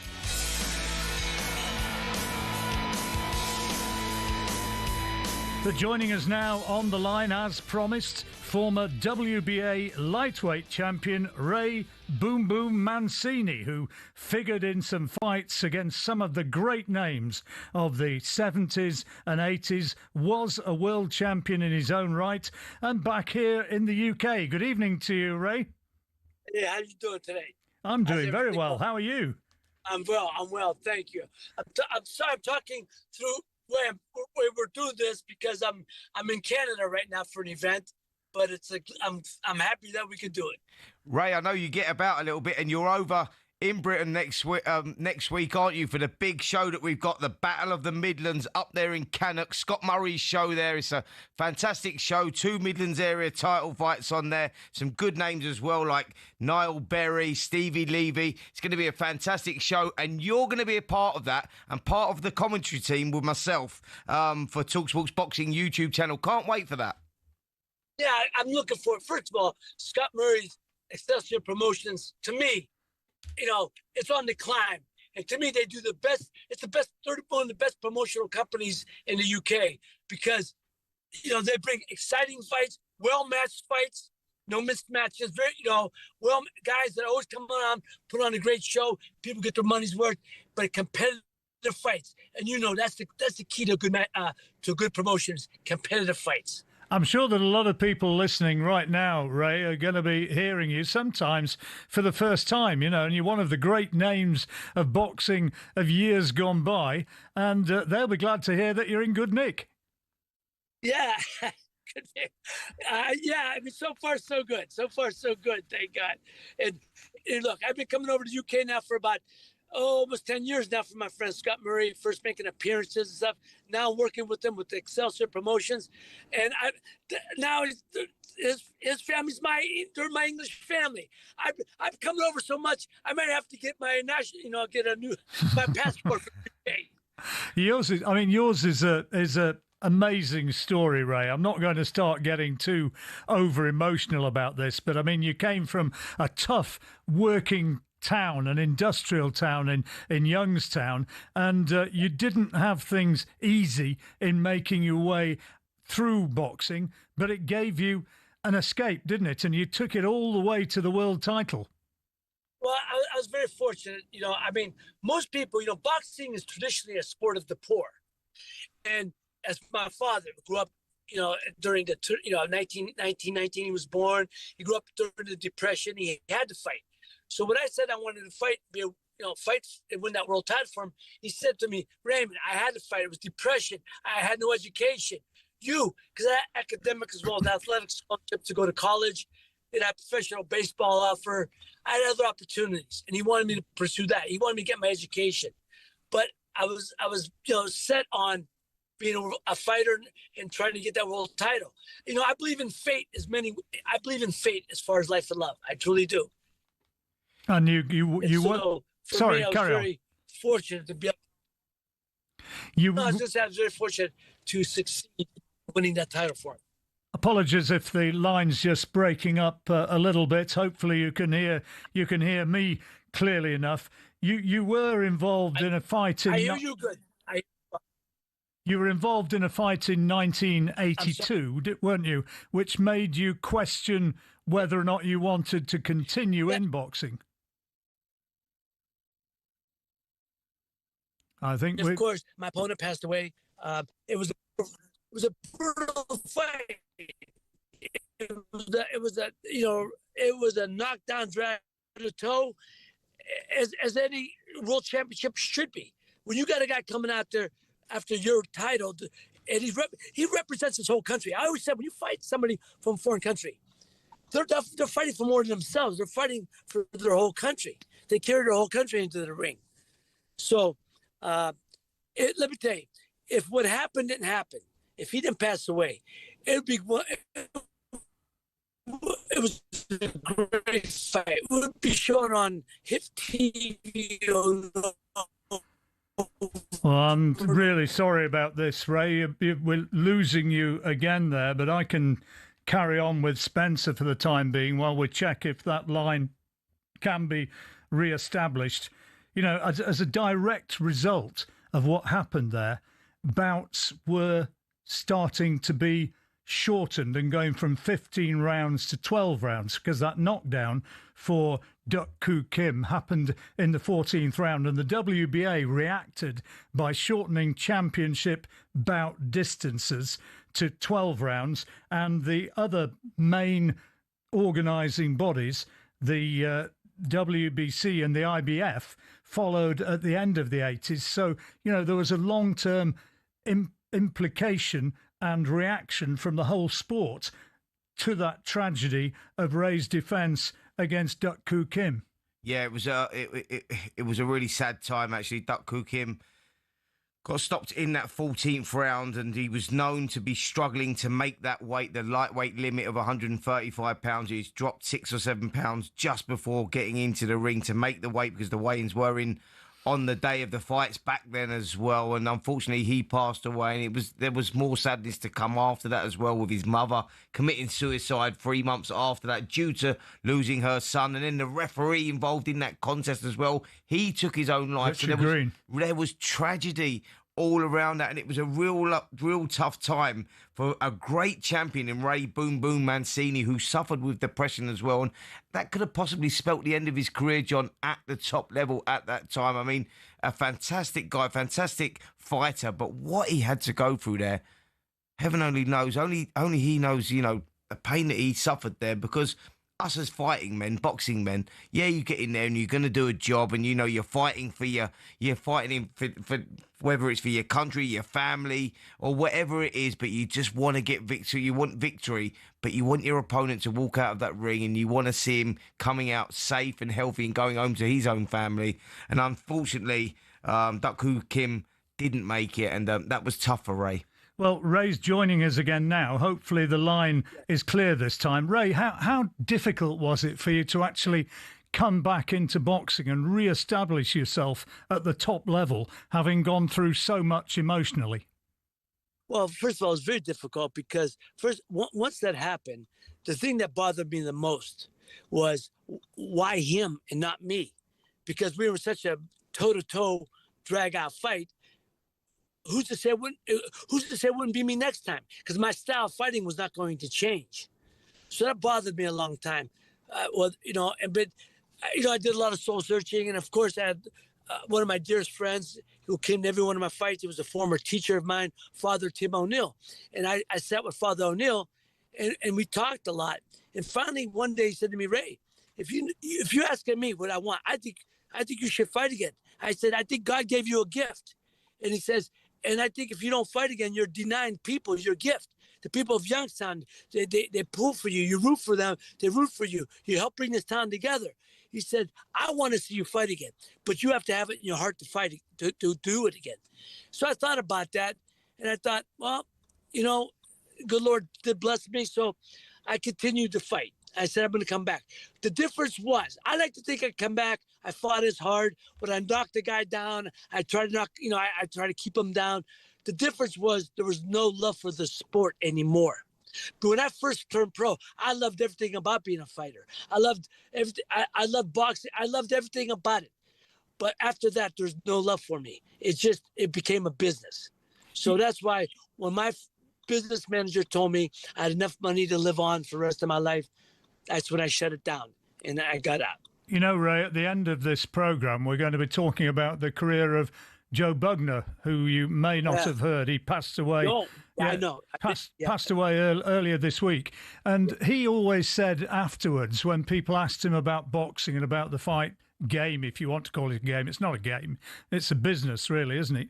And he said that deep down, he was in a sport which was involving hurt. And he said that he didn't really want to hurt anybody. And maybe that was why, or one of the reasons, he came up short. Well, you know, Joe Bugner, I remember when he fought Ali. I remember when he fought Joe Frazier. Joe Bugner epitomized British boxing. Heart, soul, always coming out and giving it your all. He was a wonderful man to watch, and I'm sure he was a wonderful man in life. But yes, I mean, look, you know, at some point, I mean, we go under. We all look. My job is. I used to go in with that. Either you're getting carried out or I'm getting carried out. One of us is getting carried out tonight. But you hope when you see your guy fall, when you want them to count 10, but when you see them count 10, you hope he gets up right. You hope he gets up right after that. So it's a strange dynamics. Fighters, you know, whether it's boxing, MMA, whatever it is, it's a strange dynamic. You have to have a certain mindset. I think fighters are born, they're not made. I think you're born with a fighting spirit. I don't think you develop it. I think you can develop talent, but you can't develop a fighting spirit. So it's definitely different. And, you know, when you see the people go in there and give it their heart and soul and fight their hearts out, it's hard not to, at least you have to at least appreciate that and applaud the effort. Yeah, it is a crazy sport that we are involved in, Ray. And as you say, you know, the hate that you build up for an opponent because you know he's trying to take what you're going in there to get, and you're trying to support your family with, and he's trying to take that away. You build up some sort of hatred in that fight, in that moment. But it is the ultimate gladiatorial sport. And once that fight is done, only you two have shared that moment, and that's something special that you two get. So for something as tragic as that, Ray, I was involved in a fight where I had a life-threatening injury as well, a blood clot in the brain. I was in a coma for a couple of weeks and had to rebuild my life and my career. Fortunately, I pulled it through. Some don't, and like your opponent, didn't pull it through. Yeah. I know how difficult that is, mate, and like, you know, how hard that must have been for you. Now, I believe that you went over to Korea and Duk-Hoo Kim, you went to that funeral as well, didn't you? That must have been it's a very personal question I'm asking you, but that must have been a very difficult, tough moment going over there and, you know, with the family, etc. Well, actually, I've been to Korea twice, but I didn't go to the funeral. Actually, I wanted to, and they told me, because there was a Korean gentleman who lived in Youngstown that was friends with my family, my mother. Was friends of my mother. So he was like a mediator. And I wanted to go over for the funeral. And he talked to people over. They said, no, it would not be good for me to come over for the funeral. There's too many emotions at the time. But later on, I did get to go over. And the people treated me wonderful. They were wonderful to me. But I didn't get to go to the funeral. And I wish I would have. But in retrospect, it was probably better that I didn't. And then since when we did the documentary, The Good Son, I met his son. I met the woman who was going to become his wife, and they were wonderful to me. They you know, they told me they forgave me, didn't have any animosity or hold anything against me, and in fact, they told me they hoped that I would be able to forgive myself and move on. And that was the hardest part, is for me to forgive myself. That was the most difficult part, but I've been able to do that, and I've been able to move on, and so far so good. Ray, thank you so much for coming and joining us and talking to the listeners and viewers of talkSPORT here tonight and sharing what is a very, very emotional story and something that you spelled out and articulated so beautifully for our audience. Thank you very much, Ray Mancini. Well, coming up after the interval, we're going to be joined live in the studio by Dr. Ezekiel Adamu, all about taking boxing to Africa. This is Fight Night on talkSPORT.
You're listening to Fight Night. I'm John Rawling with Spencer Oliver tonight.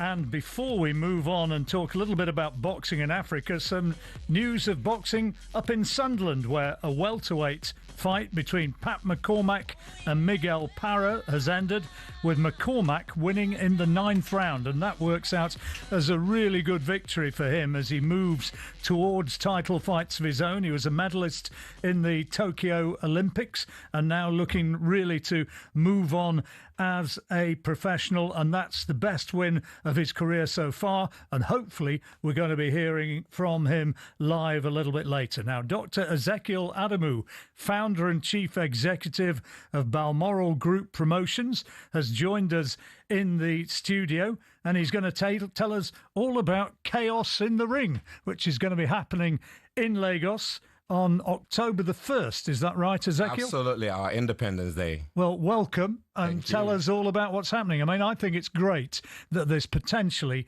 big-time boxing being opened up in Africa. Absolutely. I mean, if you think about the heavyweight category in boxing at the moment, it literally I would say about 50% of them got Nigerian blood in them. From AJ to Riapo to Deontay Wilder, now Moses Atuma. What we're telling the world is basically, we've got a lot more where that came from. Spencer, you've been over and had a look for yourself at boxing in Africa, and you've seen how exciting this breakthrough, for want of a better word, potentially is. Absolutely. Now, I was over, so my boxing career bizarrely started in Ghana back in 1994. I went over there after winning a medal in the Commonwealth Games. I went over there. Is it? And I turned pro with a kid at the time called Alfred Cote, who John knows very well, was a former world bantamweight champion who unfortunately is no longer with us. Went over there and I met up with Azuma Nelson, and that's where it all begun. We went full circle 30 years, went back there to Ghana to do this show. We was offered this opportunity to do it with Legacy Rise Promotions. And Absolutely. The Ghanaian president were putting on the show, wanted to get, you know, Africa back on the map, big-time boxing, going back to George Foreman and Muhammad Ali, you know, rumbling the jungle. Absolutely. Back in Zaire. So it was all about that. What an event, man. What a show they put on. So when we get the opportunity for this Chaos in the Ring in Lagos, Nigeria, with you guys supporting it, backing it, I mean, it's a fantastic opportunity for us to get back over there, and a fantastic opportunity for Africa to put himself back on the map. And you've got a great show here. Absolutely. I mean, if you talk about Lagos, has about population about 25 million people just in Lagos alone. Wow.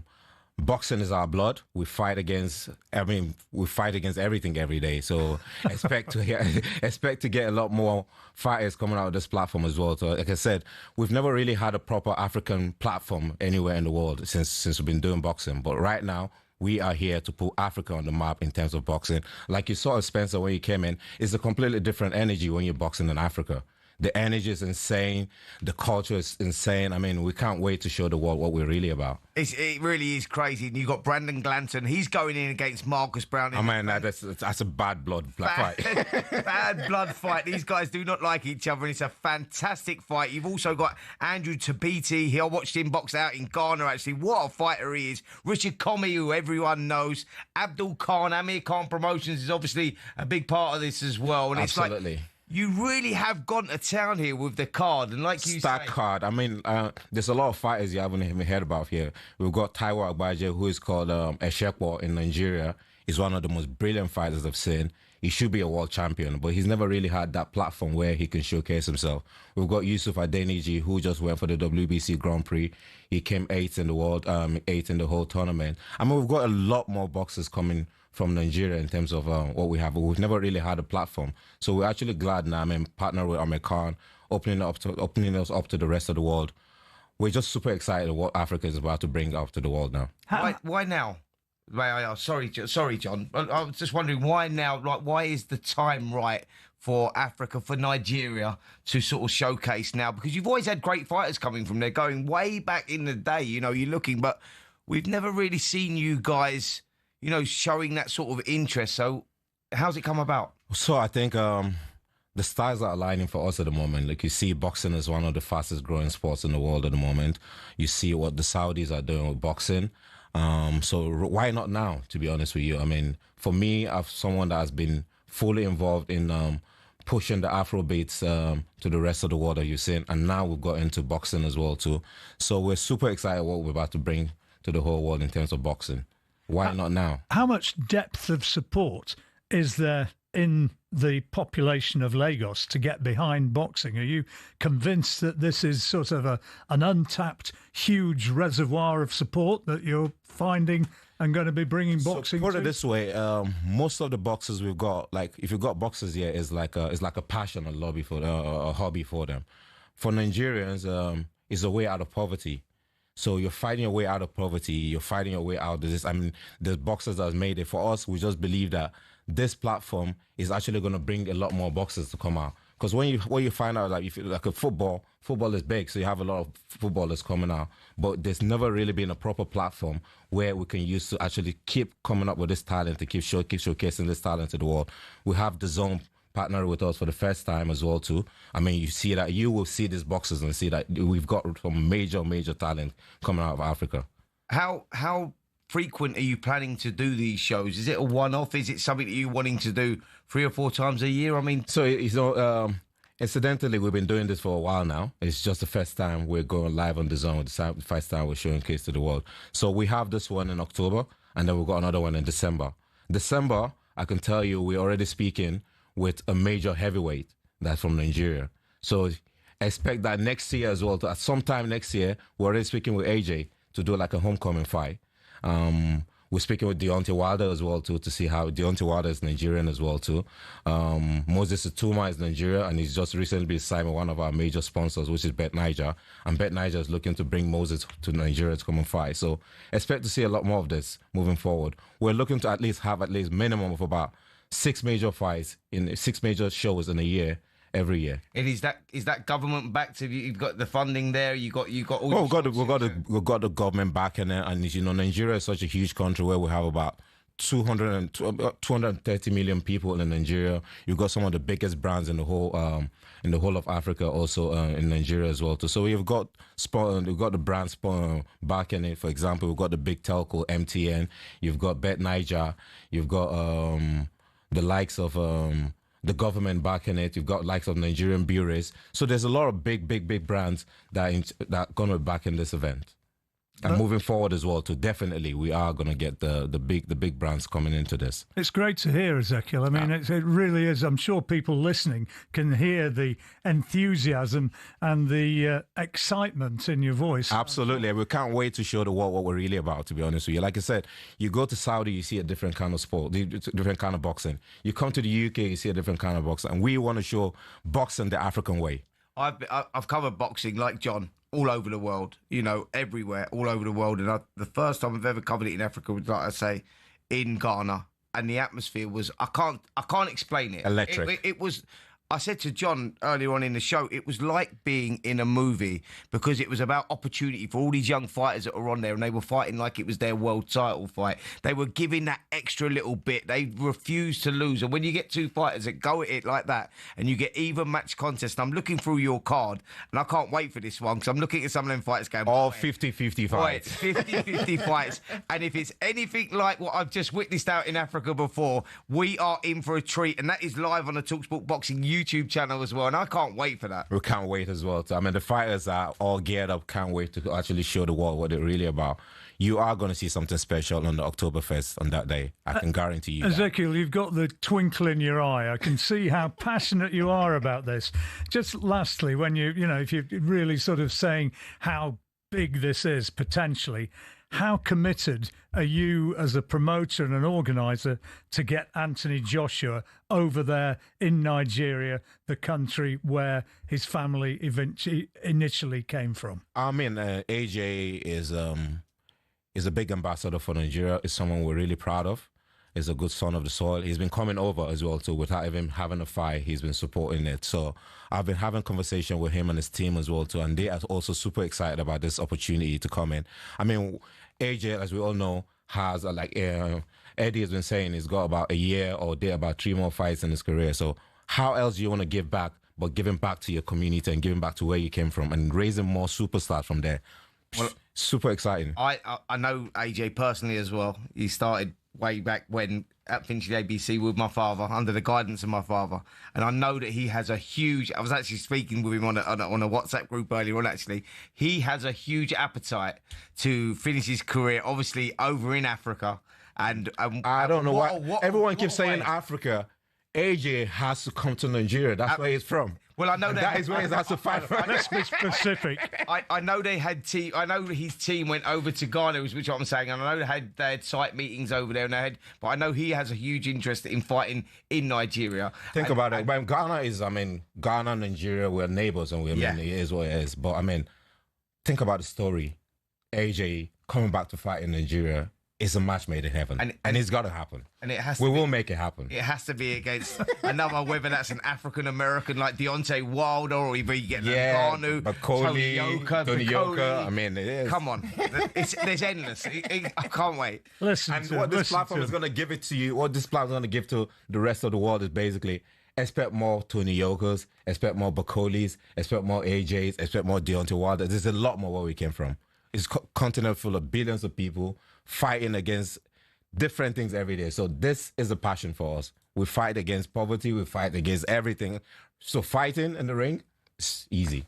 Thank you so much for coming in and conveying your excitement for boxing in Africa. And I tell you what, I hope very much that at some point I'm going to see you over there for one of these big promotions, and I'll be over there with a microphone in my hand trying to bring it to a wider audience. Absolutely. Spencer's going to be there, actually. I can't wait, mate. I'm really looking forward to it. I'm super, super excited. Like I say, man, So outside there's a Nigerian food as well as the culture. So coming not just for boxing, but for the culture, for the food, for the people, everything. Now you're talking. You've sold it to me anyway. Now, up next, we're going to be joined by Pat McCormack as he stops Miguel Parra after 9 rounds in a WBA World Welterweight title eliminator.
Welcome back. And in the remaining time on the programme, we're going to be hearing from George Galinsky, talking us through the hottest stories on talkSPORT, looking back at the long and storied career of Joe Bugner. But first of all, offering our congratulations to Pat McCormack up in Sunderland, who's won a welterweight title eliminator tonight against Miguel Parra in, I think, 9 rounds. Pat, congratulations. Thanks a lot, mate. Appreciate it. Tell us a bit about the fight. Yeah, it was a good fight. Obviously, tough lad, Mexican. He's ranked top 15 with the WBA, been the distance with some world-ranked opponents. So, yeah, good fight, good win, and it went perfect. Yeah, it was a good fight, Pat, and an exceptional ring against Parra, who's a very experienced guy, been around the block a little bit, and, you know, only beaten by really good fighters. But you went in there and you showcased your skills, man, and, like, you're moving through the ranks very, very fast. Now, I know there's high expectations of you, and you're expected to go a long way in the game, but it is about timing. But you are steamrolling through everyone, mate. Yeah, that's what it's all about. Obviously, I've been in the gym for a long time for this camp, training with Ben and Lee, and got the tactics bang on tonight, and it went exactly how we wanted it to. So, you know, what's the roadmap for you? You know, when are we expected to see you in the ring again? When are we talking about boxing for titles? What is the plan? I'd like to be out before the end of the year. Maybe it's for a British title or some sort of title. I've still got the WBA Intercontinental title, so I could defend that. So, just whatever's out there, but definitely want to be out before the end of the year. How important are your fans up there for you when you've got the Sunderland faithful baying for your success? Yeah, good. Bring the shows back to the North East, hopefully, and bring more. And next time, get the arena. Yeah, we know they love their boxing up there in the North East, mate. That is for sure. I mean, we've had many of memorable years going back, you know, up to that part of the world. And, you know, now you're the guy that seems to be flying the flag up there. Now, who for you has that target on the back? I mean, where would, you know, what is the sort of dream fights for you in the near future? Well, Conor Walker's got the British title. I'd like to win the British title in under 10 fights, so that could be a big fight. And to be honest, that's what everyone's talking about, so I think that's the fight to make. So, well, let's hope that it continues and that you continue upwards mobile in your pro career. It's looking great so far, and you must be absolutely buzzing about picking up such a good win tonight. Yeah, buzzing. Obviously, it's a world title eliminator as well, so going to put us with a good ranking with the WBA and just keep on moving up the ranks till we'll get where we need to be. Any little celebrations planned, or is it ever the pro? Nah, no celebrations anymore. I'm past all that. Just going to go home, chill out, and maybe have a little week off and get back in the gym, see what's next. I think for you, Pat, it's going to be more difficult holding you back than letting you go. That's for sure, isn't it? I mean, like, you're a guy with, you know, minimal experience in the professional ranks, but like I said, you seem to be steamrolling through everyone, and it's like you fall into that bracket where you go, if they're good enough, sometimes you've got to let them go, and I think it's going to be harder to hold you back. The thing is, though, I've had over 160 amateur fights, obviously at world level, Olympic level, and I had 6 fights in the WSB, which is 5 rounds, and I beat some top lads in that are world champions now and that are like ranked in the top 10. So I've been mixing it with the best for years now, and it's starting to show. Yeah, have you found that transition hard to make? Because I know the World Boxing Series is sort of is one of those that you can make those adjustments. But have you found that difficult? No, not really. Obviously, I'm training with Ben now. Ben, Lee Wiley, Barry Smith, down the Performance Centre, and yeah, we're just getting that good work in. Obviously, living down there through the week. So yeah, I'm dedicated and just looking to learn all the time. Pat, well done. Thank you very much for taking the time to share your thoughts on your fight with us. And if you're just joining us, where have you been? It's Pat McCormack, his victory tonight inside the distance against Miguel Parra in a welterweight eliminator in Sunderland. And he's moving forward now impressively towards the higher echelons of the sport. Well, joining us right now to bring us up to date with everything regarding fight sports on talkSPORT.com is combat sports writer George Galinsky. George, how are you? Hello, gentlemen. How are we doing? Well, we're doing pretty well. But what about you? Tell us, what are the top 3 performing fight sport stories on talkSPORT.com? Who's at number 3? Starting at number 3, we've got what was a really nice and feel-good story. I'm sure you guys will have seen the video that Roy Jones Jr. put up on his YouTube channel the other day. It's 2 years old, but it's only just seen the light of day. His former opponent, the 1988 Seoul Olympics, that terrible robbery, probably the worst amateur boxing robbery of all time, against Park Si-yoon. Park Si going over to the ranch in Florida, all the way over from Tokyo, Japan, 7,000 miles to bring that Olympic gold to Roy Jones Jr. And it meant so much to him after all those years, 35 years in the making, overcome with emotion, tears streaming down his face. A really, really, really beautiful moment for him, I'm sure. But also for Park as well, who, never boxed after that. He stopped fighting in the wake of that terrible, terrible robbery. And just a really nice feel-good moment.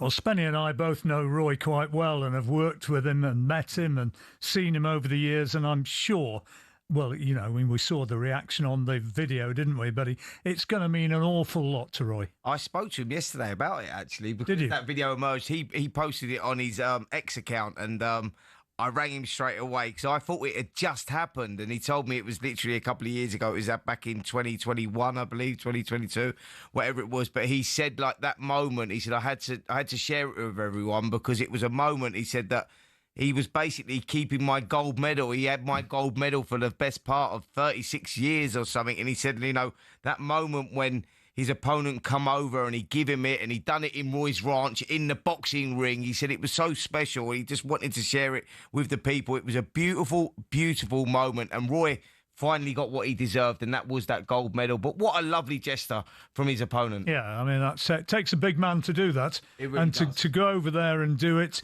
and you could see from Roy's reaction how much it meant to him. That's a real feel-good story from boxing this week. Now then, George, what's number 2 in the charts this week then?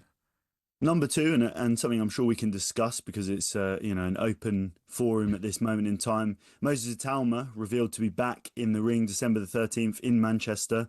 Frank Warren suggests it's going to be a top 10 opponent, a quality operator, although the names that have been mentioned, Kubrat Pulev, Jermaine Franklin, maybe not so much top 10 caliber, but Filip Hrgović thrown in there as well.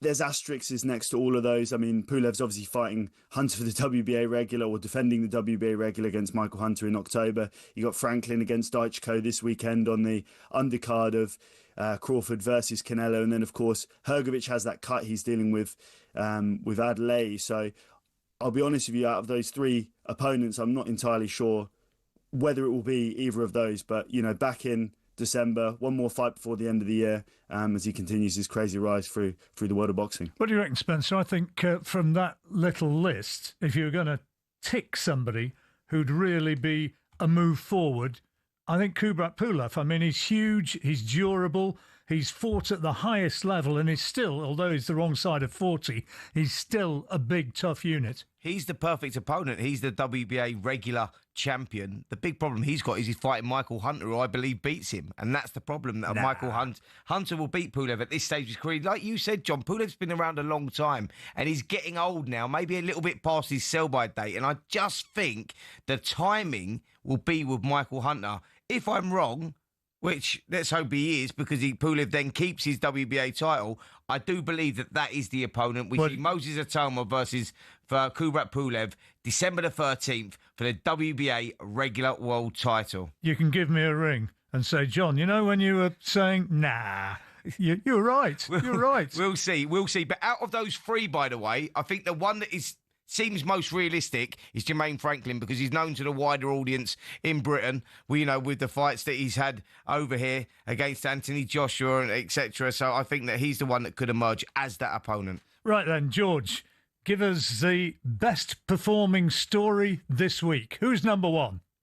rolling back the years on this one, an exclusive interview with Lucas Brown ahead of tonight's fight. Would you believe it? I know we get some interesting names doing numbers for us. Obviously, you know, we spoke about that famous night against Shagayev all the way back in 2016 in Chechnya, Russia, where he shocked the world by knocking out the two-time world amateur champion. You know, he started boxing at 30 years old, which is absolutely crazy. And he's gone in there and knocked out a man who had 2 gold medals at the World Amateur Championships by the age of 22. So it's a really remarkable achievement.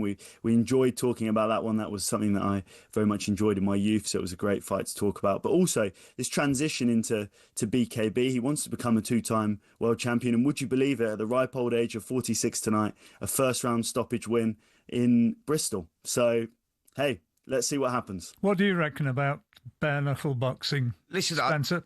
It's a growing market, that is for sure. I mean, I watched it. It's, you know, I was very sceptical about it because of, you know, what it was. I like the old Queensbury rules, a bit of the gloves on, etc., etc. But the fights happen and they happen quite quickly. It takes a couple of shots and generally one guy's on the floor. You do get the occasional one that goes to 5 rounds. That's hard to watch. That can be tough. But look, you can't deny that this sport is growing, and we're getting a lot of crossovers, George, as well, aren't we? We've got Paulie Malignaggi, he's getting in the ring, he's stepping through the ropes. James DeGale, former IBF World Super Middleweight Champion, he's coming back. He's getting back into it, but it's tough, man. It's very, very tough, but yeah, there is definitely a home for it. It is exciting and it is growing. Don't do it. Don't do it, Spencer. Stay with us behind the microphone. Don't do it. What, ruin these good looks? Come on, man.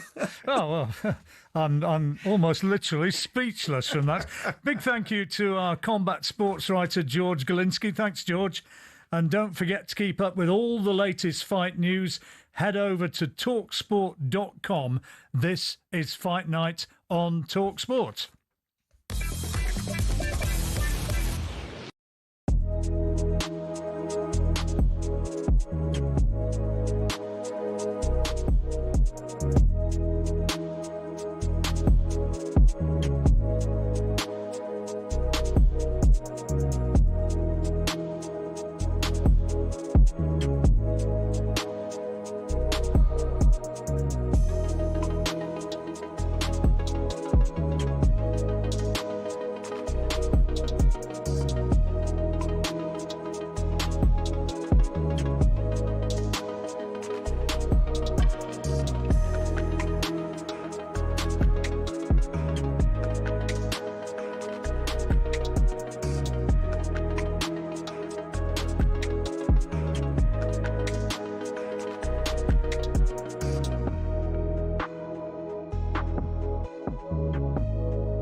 This is Fight Night on talkSPORT, and in the few minutes remaining on what's been a packed programme tonight, we're just going to look back at the career of Joe Bugner. He died earlier this week at the age of 75, retiring in 1999 with a record of 69 wins, 13 defeats and 1 draw, and he got 41 of those wins by knockout. He was a very, very good fighter indeed. Won the British, Commonwealth and European titles, but he's perhaps most vividly remembered for the fights that he didn't win. Twice against Muhammad Ali. The first time he fought him in a world title fight, he gave him a real good battle. He went very close against Joe Frazier when they fought in London.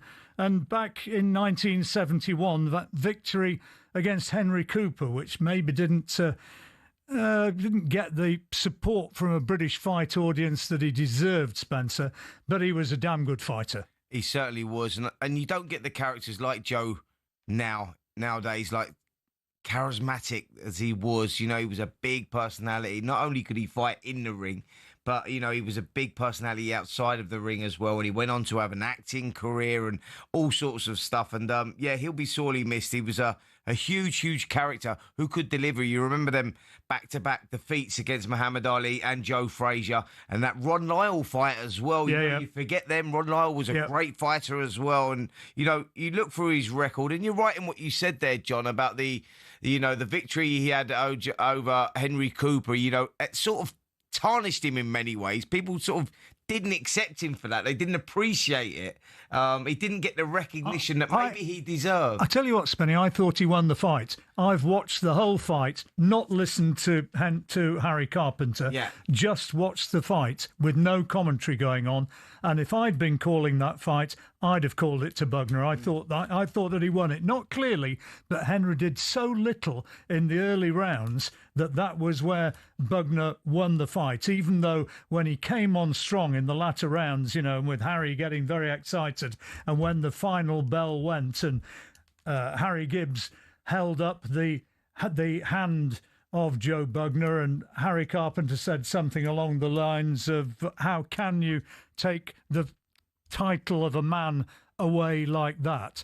That swayed a British sporting public, and they never really looked at Joe objectively after that. He was always the man who stole the title from Henry, rather than the man who went and damn nearly beat Joe Frazier. It's a shame, really, in many ways. I mean, we're talking about a guy here, right, that his career spanned over 32 years. That is insane, man. Anyone that knows, like, the average career span is what?